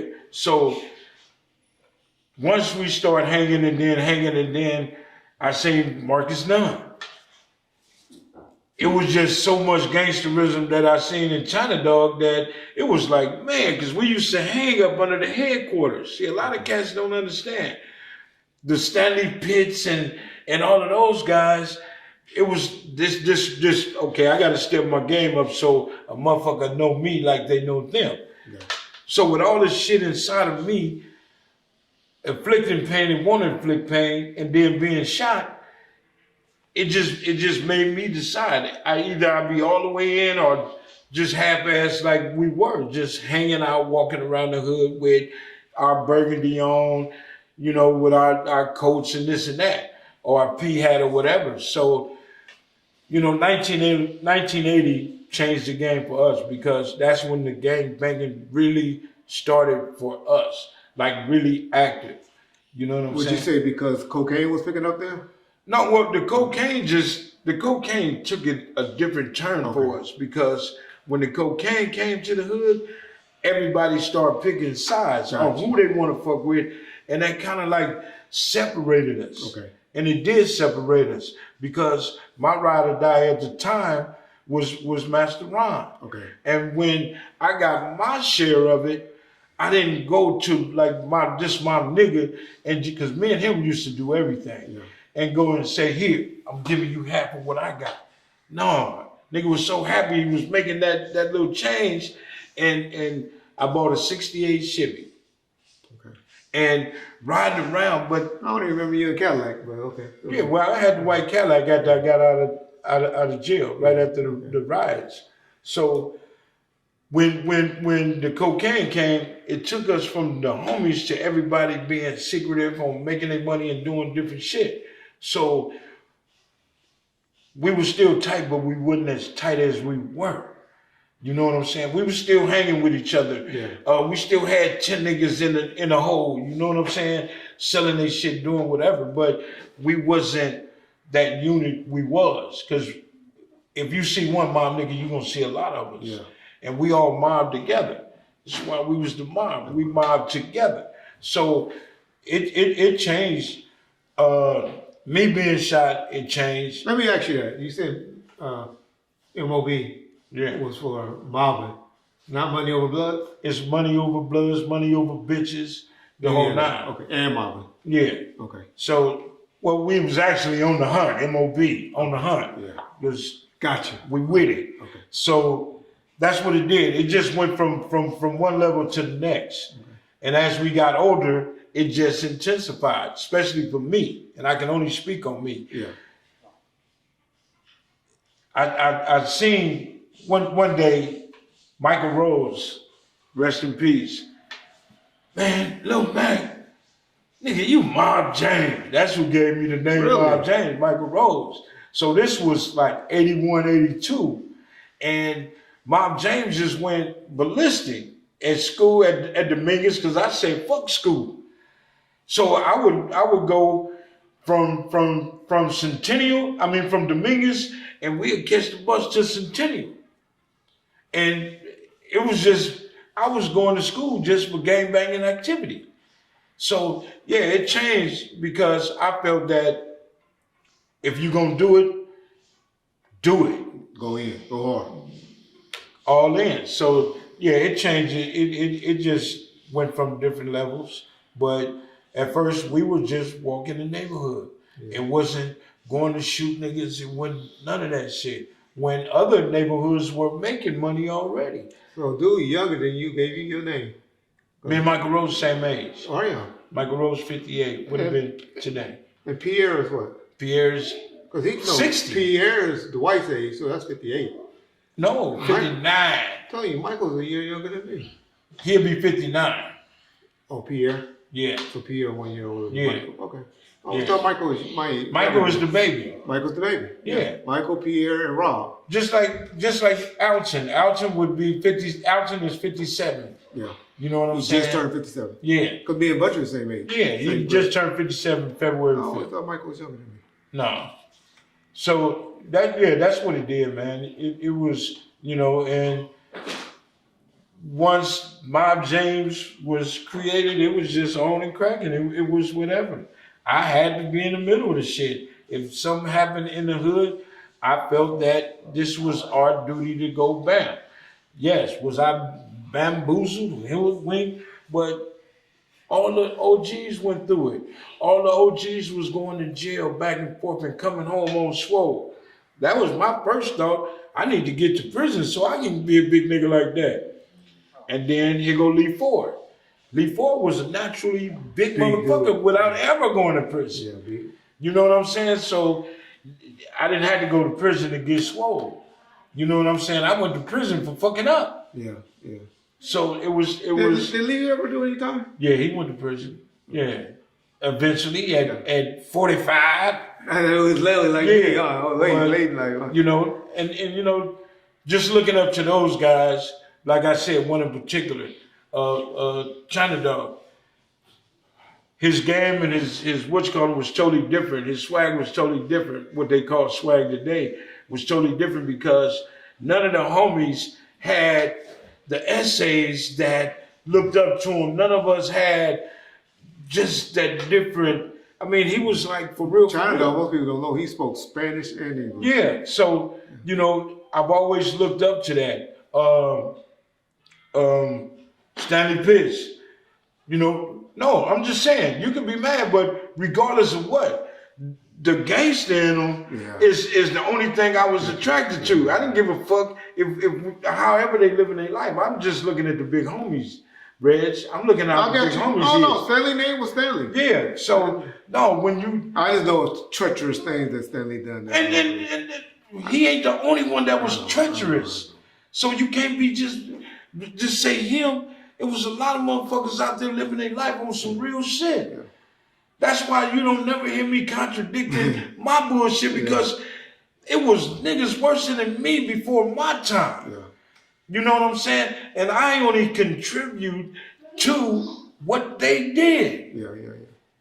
That's it. Yeah.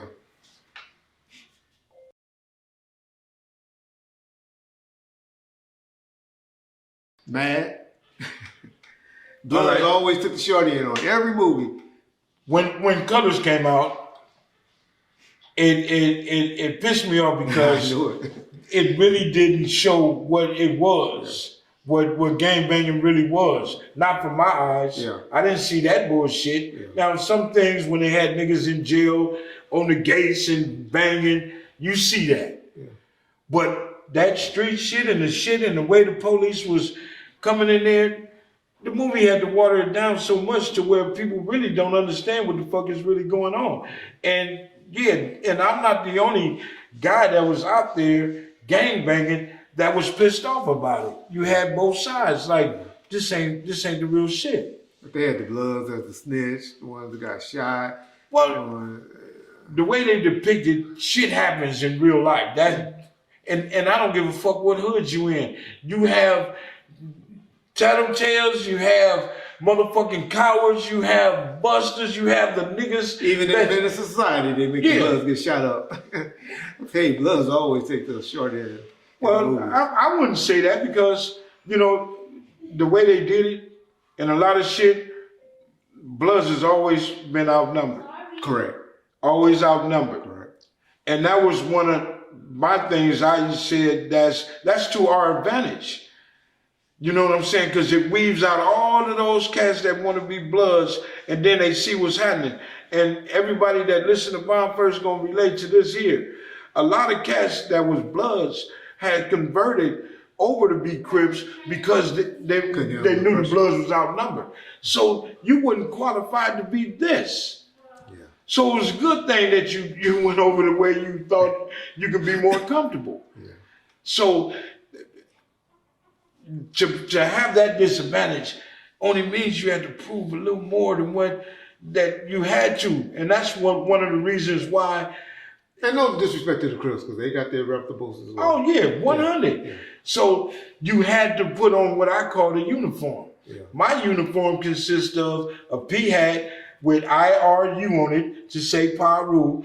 My jacket that said Blood Paru and CK on the back. You cannot mistake that as a non-gang member. And I had the baddest uniform on.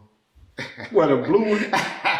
Goddamn. You was a cop. Yeah, but with that badge and that gun and that. But the power was what, y'all? That pen, I keep telling y'all, that's what put my brothers in the penitentiary. Exactly. So all of that to say that, it was a privilege to be. You know what I'm saying? Yeah. Because a minority in the gang world. Yeah. It was a man. You had to be what you had to be. And I wanted to prove that I could have been the worstest one. Yeah.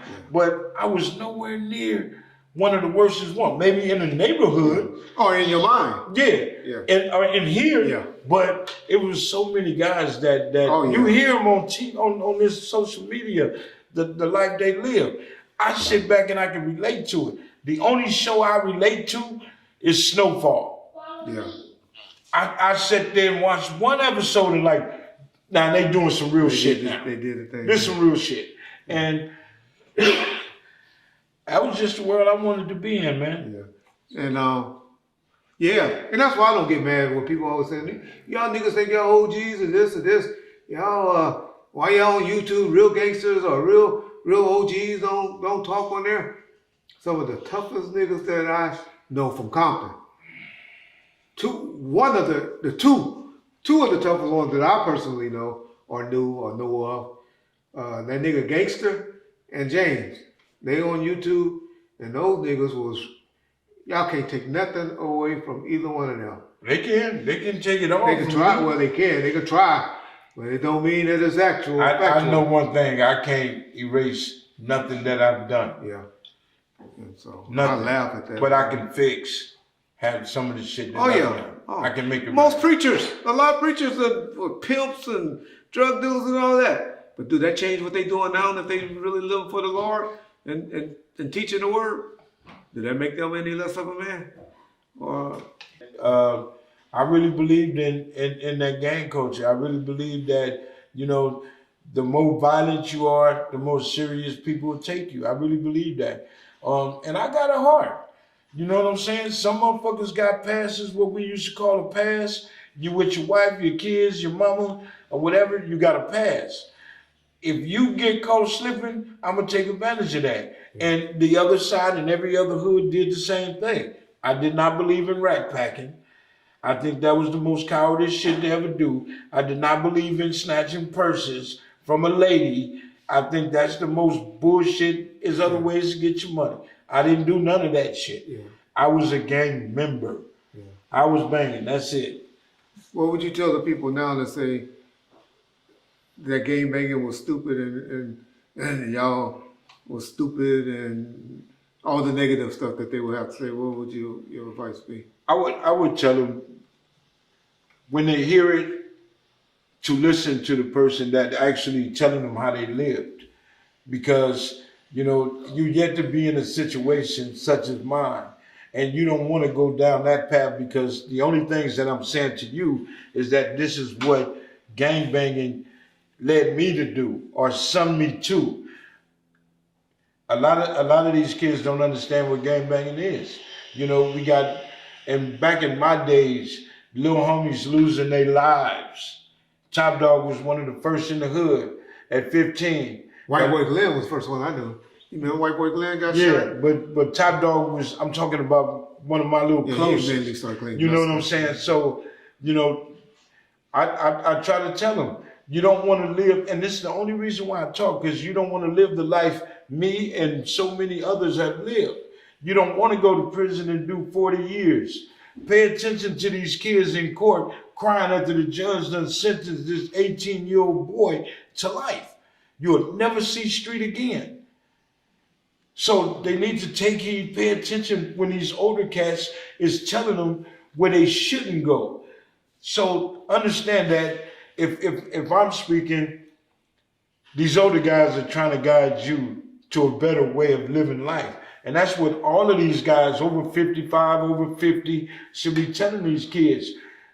We can get along.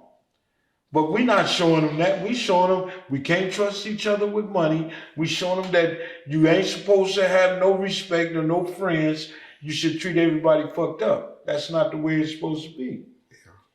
Yeah. If we ain't getting along just by this, we ain't no good. So I had to tell my nephew, I told Duty, I said, Duty, you in prison. Prison is different from street. Those guys get along because they got to watch each other ass in prison, meaning blacks, bloods, and crips. Oh, yeah. So you can't go in there with that attitude. Yeah. Uncle James, okay. The next time me and my sister talk to him, oh yeah, I'm good, Uncle James. Okay, somebody done got at him and talked to him. So, you know. Especially the federal system. The state system a little different, where the blood and Crips can kind of be a little separate. Mm-hmm. A little, you know, not. But in the federal system, man, they run. The Mexicans run the Mexicans. The border brother, or the Pisces, what they call them, run now. The white boys run their own clique. The blacks. Right. And then they call what they call the, they bunch all the other ones together. They call them it's the Islanders, but I forgot what they call them. But it's all the Asians and all of them. Right. They under one car. Right. And man, and you have a rep, and that rep. So what I'm saying, why you can't be that way on the streets? Yeah. Now, if we just put the guns down and say fuck it, because back in our days, niggas had to knuckle up before they thought of straight doing great bodily harm to somebody. Yeah. But then, in 80, when I said I was shot right here, I could have been gone. So I felt like, okay, the next time you try to get me, I'm gonna make sure I done got this and that and that and that before I'm get out of here. You got me. So I went ballistic, and my brothers followed suit. Yeah. You know what I'm saying? It wasn't just gonna happen freely. So but living that life was a total lie, a total lie. And I say what I say for anybody 16, 14, 13, even 23. In my 50s, I learned to change. But you ain't got to wait till you're 50 years old to change your life. You can walk away and stop it. Because anybody that want to keep you in that situation ain't your friend. Yeah. And we got to understand that, you want to be here to have grandkids, to have a child. You want to be here to get married and all this. Kenny Chubbs and all my little homies. Kenny Chubbs died in my arms. Yeah. You feel me? And I watched his little brother around the corner from where he died on the corner die in front of Woonham House. Yeah. So you don't want to see that. You don't want to live that. You know what I'm saying? So, take heed to what these cats are saying. Never say what I know now. I wish I knew what I know now back then. No. Mm-mm. And we're gonna do an episode. I know we talk about a lot of the negative people that not negative, or gang members or something like that that grew up with us. There's a lot of successful people that grew up over there as well. Gangbangers ain't all bad. I said that, and that's why I corrected myself when I said Gangbangers is just like regular goddamn people, just like the police, and I try to just like myself. everybody else. Everybody a goddamn gang. I agree now. And I thought I corrected myself. We just misunderstood.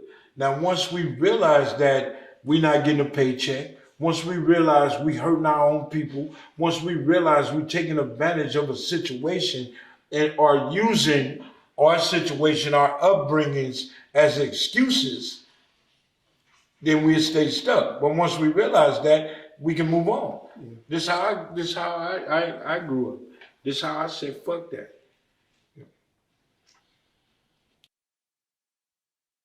Okay. Could either of you speak about, and this may be more towards you, Reggie, but James, by all means, feel free to chime in. Can you speak about the difference of the Suge Knight that went into jail or prison in early '97 versus the Suge Knight that came home in 2001? I'll let James start off with 89 to 95, and then I'll take the 95 on. And I can say this clear as day. The Suge Knight that went to school, the Suge Knight that went to college, the Suge Knight that got involved in the criminal world and finally got a first taste of jail and everything else, it came home totally different than Suge Knight that went to Linwood, that Suge Knight that went to UNLV. I think he changed a little before then, but I'll let you know. No, it was already in him. Okay.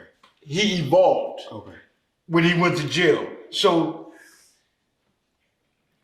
when Suge was doing, let's say Fern Hill, Suge was just getting into the business mind of doing what he was doing. He was learning the business, he crafted. When Suge became Death Row, I asked Suge, man, Suge, you ain't gotta be out there front. You ain't gotta be up front. But just like most of these guys today that get money, that feel the power, they change. Some cats can't deal or handle power. Some cats ain't meant to be in that position. And that's what happened. If Suge would have managed his shit a little better and just stayed CEO and stayed out the way of what the homies was doing and taking care of, Suge would have been all right. He'd have stayed focused. I'm telling you, I guarantee you, he'd have stayed focused. Suge used to be sharp as a motherfucker. Suge was a 24-hour clock. If you saw Suge do like this, that was his motherfucking, what they call that? A nap. And he did it and he was refreshed when he opened his eyes. Suge, man, he was totally different. But going to jail and being up front put him in those positions to go to jail.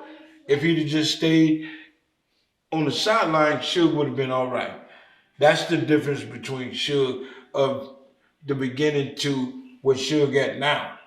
Yeah. He'd have never been in that situation. What I experienced from being around Suge, yeah, I gotta remember I've been around Suge since about 1974, but not as much as I was later. But I've been knowing Suge just as James did, and since I was in the 2nd grade, he was in the 3rd grade, and we all went to the same elementary school, the same junior high school, at Hostler Junior High School in Linwood. I went to Hostler. Yep, and then Linwood High School. And so we did all our school time together. Man, Suge was always competitive because we were the only ones from Compton. Not the only ones, but a few that was from Compton. That was from Linwood. But we always had that respect from each other because we knew we was each from Compton going to the Linwood school. So it was always kind of cool.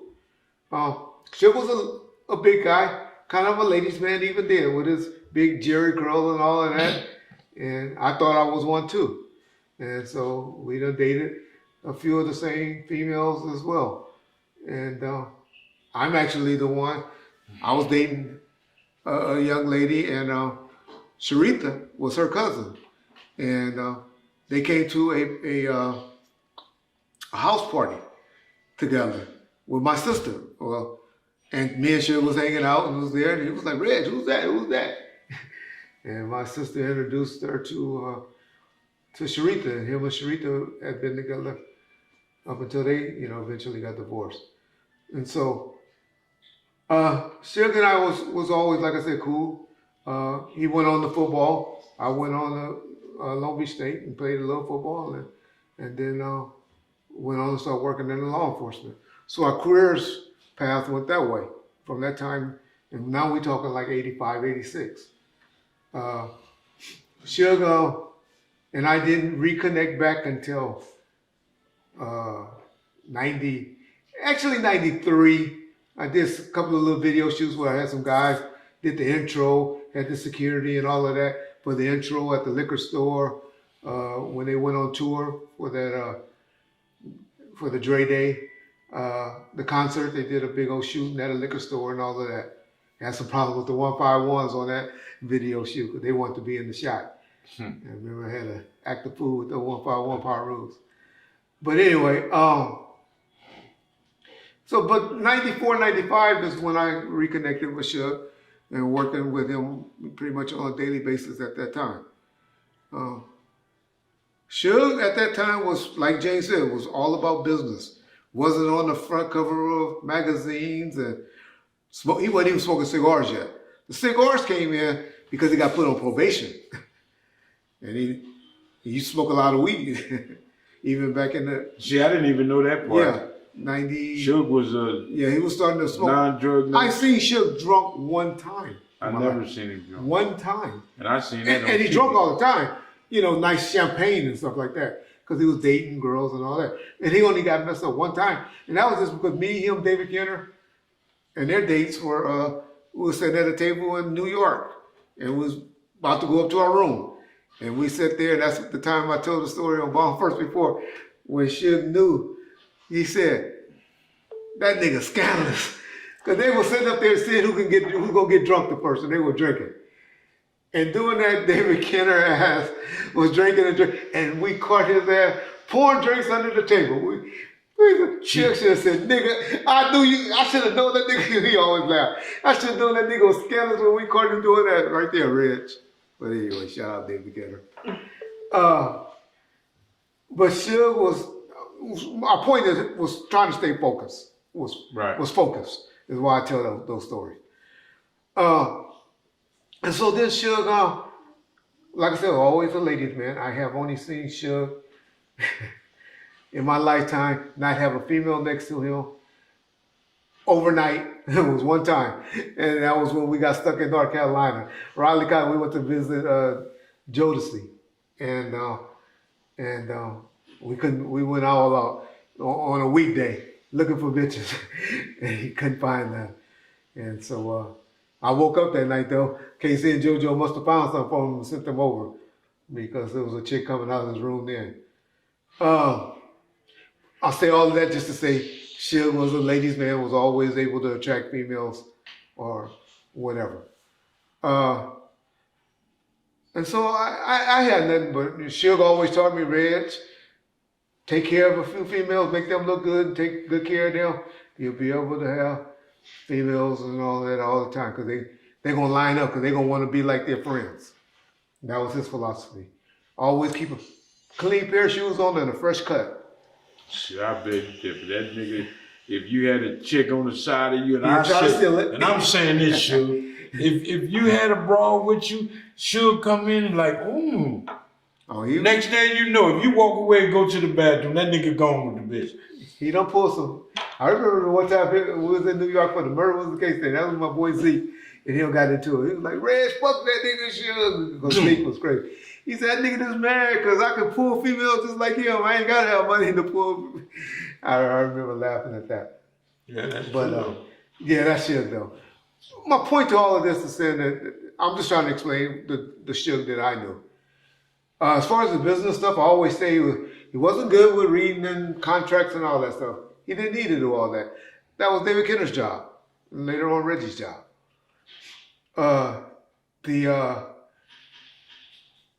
But marketing and promoting something, I think he's second to none.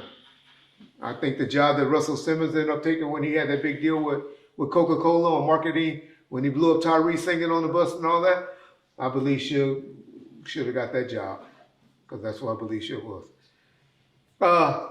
Okay, so Suge was this marketing genius, successful, lucky with what he achieved. Went to prison. We all know those stories. And no, fuck that. Don't make this sound like a obituary or we in church. Well, burying a motherfucker. He was full of shit too. Say it. I mean, let me hear it. No. Suge had his good qualities and his bad qualities. Exactly. I always say that. I call it all the ball. Suge done this, some scandalous things to people, but I was just telling, and he done, but he has done more good things for people than bad things that I observed. From me looking at it. He had. That's what I observed on Suge. Not for him. Yeah, I mean, but there's some people that justifiably so have faults towards him. I don't believe the people that y'all believe, like Snoop and Tupac and all of them, because I believe he truly loved those guys when he was with them. You know, Dre thing might be scandalous by him fucking on his business partner, female, but then Mr. They got to take some blame there. But yeah, that could have been scandalous. So yeah, those are some negative things that he did. But all in all, he have done good things.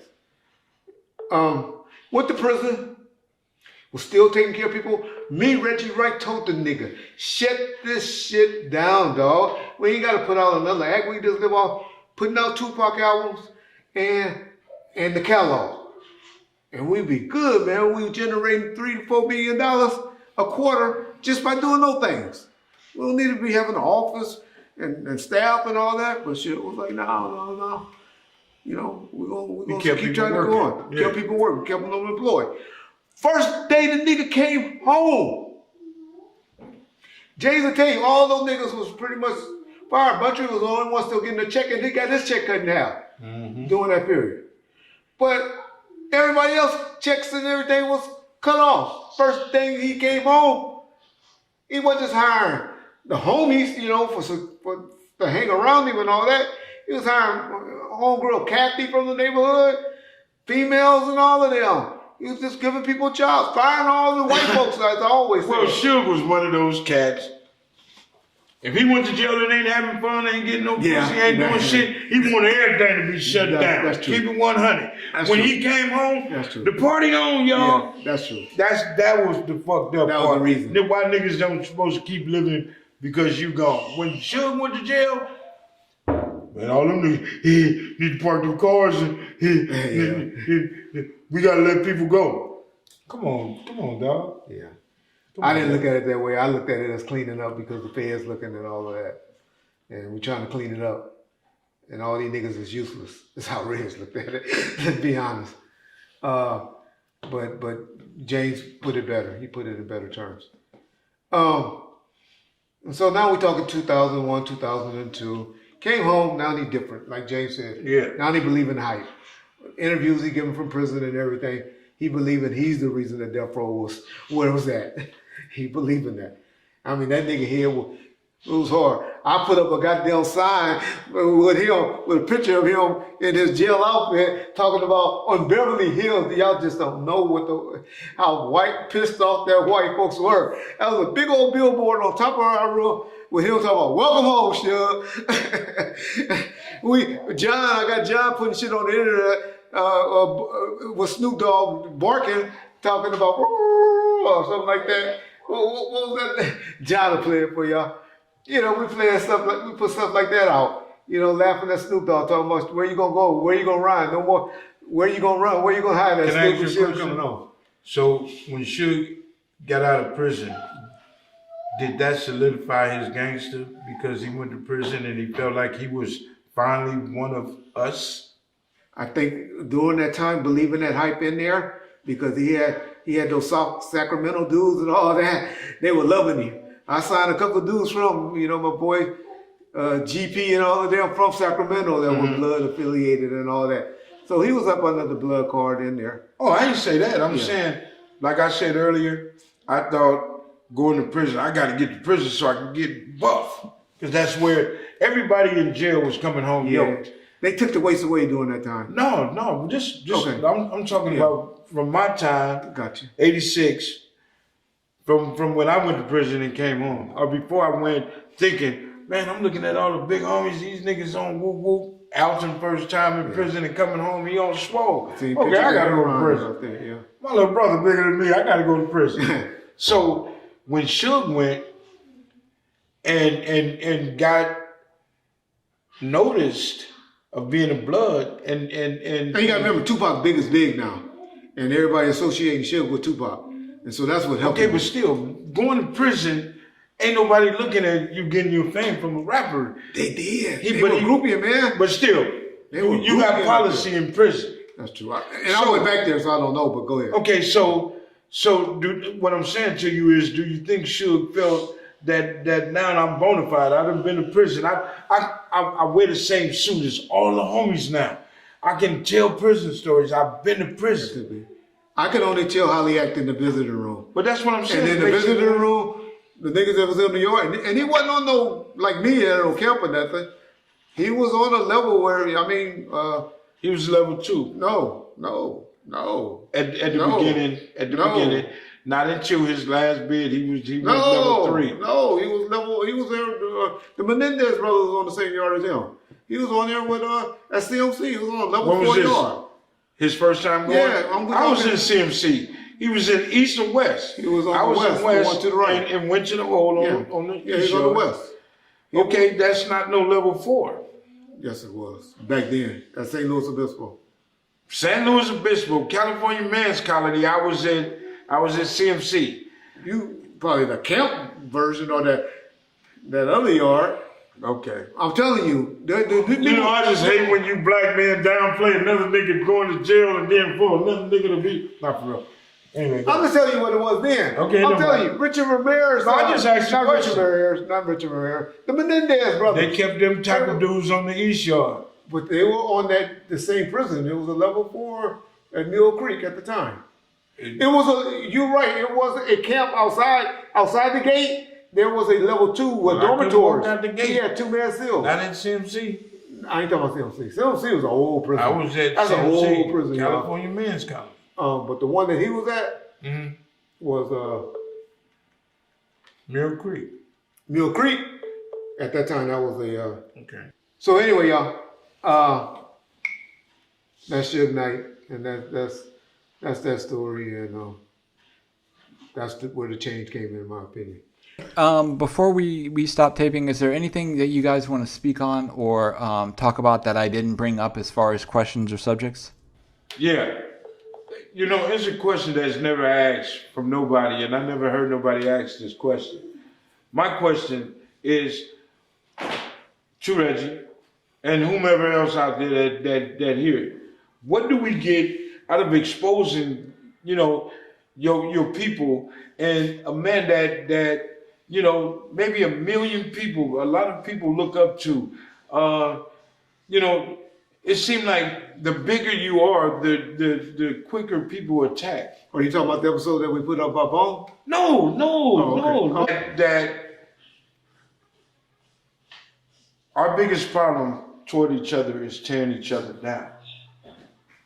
It's already obvious that we cannot work together because somebody has an agenda. If you got 5, 2 got an agenda. 2 wants to be bigger than the other 3. So what I'm saying is, why do we tear each other down? What is the reason for tearing each other down? For views? What would be the reason? Why do that? I don't know what situation you're talking about. Just like I said, in general, you see it every day on YouTube, this social media shit. Anytime I responded to anybody, I was responding, defending. That's not my. You see people talk about Shaq. You see people just. Why do you think I stopped talking about Dr. Dre? Fuck that car that I got from them. He's a fucking billionaire. What do I look like talking about this nigga? Well, some people say you talk bad about Tupac and Tupac Moms. Or I maybe never- that's whack. That's whack 100 that talk about. I Tupac. never. Okay. I retract that. But Okay. some people in the comments every day, people say, "Oh, I'm glad to see Jay changing this too about talking about Tupac. I'm glad Jay's changing." I'm just saying. I know. So your reason would be, I was responding to the question that the interviewer asked. Right. 1 or 2, telling you my truth or what I heard. No one ever heard me say, fuck that bitch ass nigga, or that motherfucker was getting, or that motherfucker guy, or that motherfucker this. That's hater shit. Yeah. That's hater shit. Never said anything. So you never read a comment where people saying you were talking I don't about read Tupac? comments, period. You never heard of a question that, or somebody said, why you feel that way towards Tupac? Yeah. Okay. Or should. Well, people felt that, and this is their conclusion. They felt that I was hating because I wouldn't put in a song. Yeah. They felt that I was hating because I was over here and everybody was over here doing that, which I had to explain. Okay. You know what I'm saying? Okay. Mob James was Mob James. Mob James was never a groupie. I was Mob James. I felt if I'm on this side over here, especially when Let Me Ride came, Mob James just get his check. Mob James ain't got to do the dirty shit no more. Mob James ain't got to go. I don't have to take no chances to send me back to prison. Yeah. Technically, basically, I'm the smart motherfucker. Yeah. My issues with Suge, I can straight what you call him right now. And I didn't think I had to air it and all that. But I showed him that I was mad, that I was pissed off, until it's like, man, take your foot off this nigga neck. It's over. It's done. Yeah. And so I had to get over all of my what you call them. And the only problem I had with Suge is burying Buntry. The promise that the shit that you lied to my moms about. Yeah. That was my only issue. Yeah. And I should have let that go when my mom and them still loved him. My family said, nigga, fuck you, nigga, we fucking with Suge. Okay. On some pick and choose shit. So that was my anger. Okay. Anything else other than that, I know what Suge did, what Death Row did for me. I never conversated about that. I'm talking about me and his issue. Okay. Tupac, I don't hate that brother. Don't fuck with him like that. You hate. Okay. My response to that, and the only reason I brought those 2 examples up was that's how I feel on certain things. The only person that I can honestly state that I attacked it first on this YouTube stuff, and I was just telling a story. It wasn't like I lied. I told the truth. Was Shaquille O'Neal. Any other person that I ever responded to was either lying on Reggie or Suge, and I was calling myself setting the record straight. So are you quick to jump on a motherfucker and expose a motherfucker because he lying on you, or are you just like, I don't because he spoke on me negatively. Okay. Or told something that was not factual. I don't say nothing. I tell y'all all the time, Snoop Dogg is my favorite artist, but I don't like how he's trying to rewrite history. Daz Dillinger, I say this, and this, but I like Daz. I regret that I put the story out about his wife. Corrupt. Corrupt is another one I can say that has never spoke bad on me or anything like that, that I put something on him. I did that one. I have to take some responsibility for that, but I told that story. Other than that, there's nobody else on YouTube that y'all can tell me that I have started a war with. I'm not going to try to tell you that because my conversation, my question wasn't directed to Reggie. I was You said people for views and this. And no, I was just saying in general because a lot of people that you see these entertainers, I can only respond about they me. go, no, but that you put yourself in the equation. Listen to what I'm saying. Okay. You put yourself in the equation. Okay. And I was just asking a question. What do they get out of that? What's to get out of it? You get out setting the record straight. Because now everybody lives on social media, YouTube and all that. Where in your day, in your heyday, when you were young and out there doing stuff, we didn't have straight at them. we didn't have no goddamn on social media. We didn't have no Instagram, man. Could you imagine? I'd probably be like Magic Johnson right now if I had Instagrams. When I was in my heyday, prior to meeting my wife and getting married. Man, my God. And that's the way what they live in. And so that's why I think, that's why Reggie Wright respond and do the way he does. And I got a question I've been wanting to ask a long time. Okay. John, since you know me, man, have I ever been a bad person towards you that you think?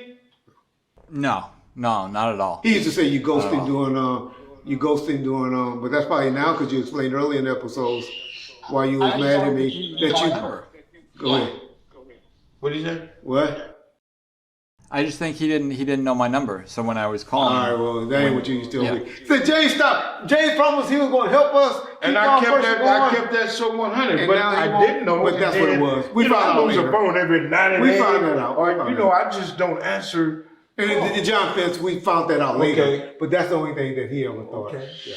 But even then, I didn't think he was a bad person. No, I wouldn't say, he's an asshole or this or that. I would just say, I can be an asshole at times. Oh, I'm telling y'all don't know that, man. I'm so 100 with self. And can't nobody tell it better than me. I could be a fucking idiot. You go 100, I can go 136. Quick. I can go from 0 to 100 in a second. It's kind of taking me hard to kickstart this shit because I don't drink no more. But, boy, I drink a glass of water. You niggas make me mad. So, it's just, I'm glad life is different. And honestly, I can honestly say I done met a lot of good people doing this. Yeah, I agree. And, and in the comment sessions as well. Yeah, I met a lot of good people doing this. And, can't nobody change that. You know what I'm saying? Do I gotta revamp the way I think about dealing with people? In a way. But what I've learned is conducting business is conducting business. And I gotta stay on top of that. I learned my lesson. If Reggie said, "You dumb motherfucker," I have to accept that because I was a dumb motherfucker. If Nino said, I told that stupid son of a bitch, I can't be mad. However y'all phrase it, I can't be mad because I wasn't looking at it, oh no, that ain't gonna happen to me or whatever. But what I'm saying is, I think the way you kept this so 100 with him, I would never thought he would have did you that way. It's okay. But, I met a lot of good people. I met a lot of good kids. Cool. I met a lot of good parents. Correct. So it was all worth it. Yeah. It was all worth it. Not that, Greg, Kaden, and Donna. Yeah. And got a trip to Australia. Man, going to Australia. Our boy Big Nick. Man, the average old gang street nigga ain't going out Australia. Yeah. But Nick. Yeah, good dude. I met a lot of good people and all the guys I met in Australia. Yeah. You know what I'm saying? So, cool trip. Yeah. I wouldn't change it for nothing. I don't want nobody to ever think that Gangster Chronicles is you know what I'm saying? No. And we learn from it. Move on. I learned from being in the hood, gangbanging. I learned from on the motorcycle set. This shit don't make me. Yeah. because I wear a patch. Yeah. This shit don't make me because of Gangster Chronicles. None of that shit makes me. And I can't stop because I'm not giving my glory to nobody. Yeah. I don't care who it is. So at that, I'm cool. And I appreciate everybody that supported me. You know, I heard one cat say, how can you be a part of something you don't know nothing of? Wait a minute, how the fuck is that? You don't know me or know him. You don't know our business. Yeah. You know what I'm saying? So, you know, but people got a right. Once it's exploited and put out there, people got a right to respond however they choose to. That's true. I don't get mad. I don't read some of the shit. But some of the shit, I am shocked that grown people think the way they do. But I used to think like some of these assholes that be commenting. Yeah. I swear to God. So, And majority of them is trying to be funny. and they can be. Yeah. Man, I take every lick for where I'm at and what happened with me and this dude. Yeah. I take my part in it because I was just too kicked back on it, and I allowed business to be what it was. You feel me? Instead of being on my toes, instead of thinking that I have to watch this devil. I'm not looking at this man like a devil. You know, we talk about church. You know what I'm saying? Yeah. So I didn't think, man, never get caught with your drawers down. I mean, with your guards. With your guards. Shout out Spider Look at Big U. No, that ain't got nothing to do with that. And I didn't say that to take a shot at Reggie start shit. But no, what I'm saying is, you know, I got caught. Yeah. And I got caught slipping big time. And like I said, it'll never happen again. It'll never happen again. So I'm learning from my experience and my lessons, because all this, hey man, I ain't nothing but a motherfucking gangbanger. Didn't do this, didn't do that. You know, I'm selling myself short because this is my life. And I'm just keeping it honest with what type of nigga I am. I ain't trying to be a Beverly Hills nigga. I ain't trying to go to nightclubs or different spots so because people know who Gangster Chronicles James McDonald is. Yeah. Fuck that. I don't need that. I dealt with that with Suge now. Yeah. Watched him with all his exposure and all that shit. That shit don't do nothing but turn you into a different motherfucker. A different person. Yeah. So I'm good, man. I appreciate it. I appreciate everybody out there that just at least understand half of the shit that I said. And I wish Norm come rebut and tell me where I'm wrong at anything I said. You can call me or you can get on your show and say whatever it is. Well, hopefully by now, just a few episodes in, he has reached out to you and we got it all worked out.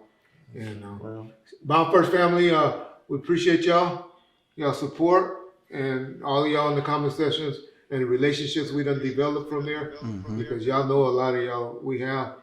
I just want to say it once again, I appreciate y'all. Don't take y'all for advantage that y'all won't be there. I look at us as a community. You know. That's to all the gangsters out there. Not for a plant. With his red B hat on. I was playing. I know. Damn. I was playing. I ain't did that in a long time, man. I can't even throw it up no more. Peace out. Peace.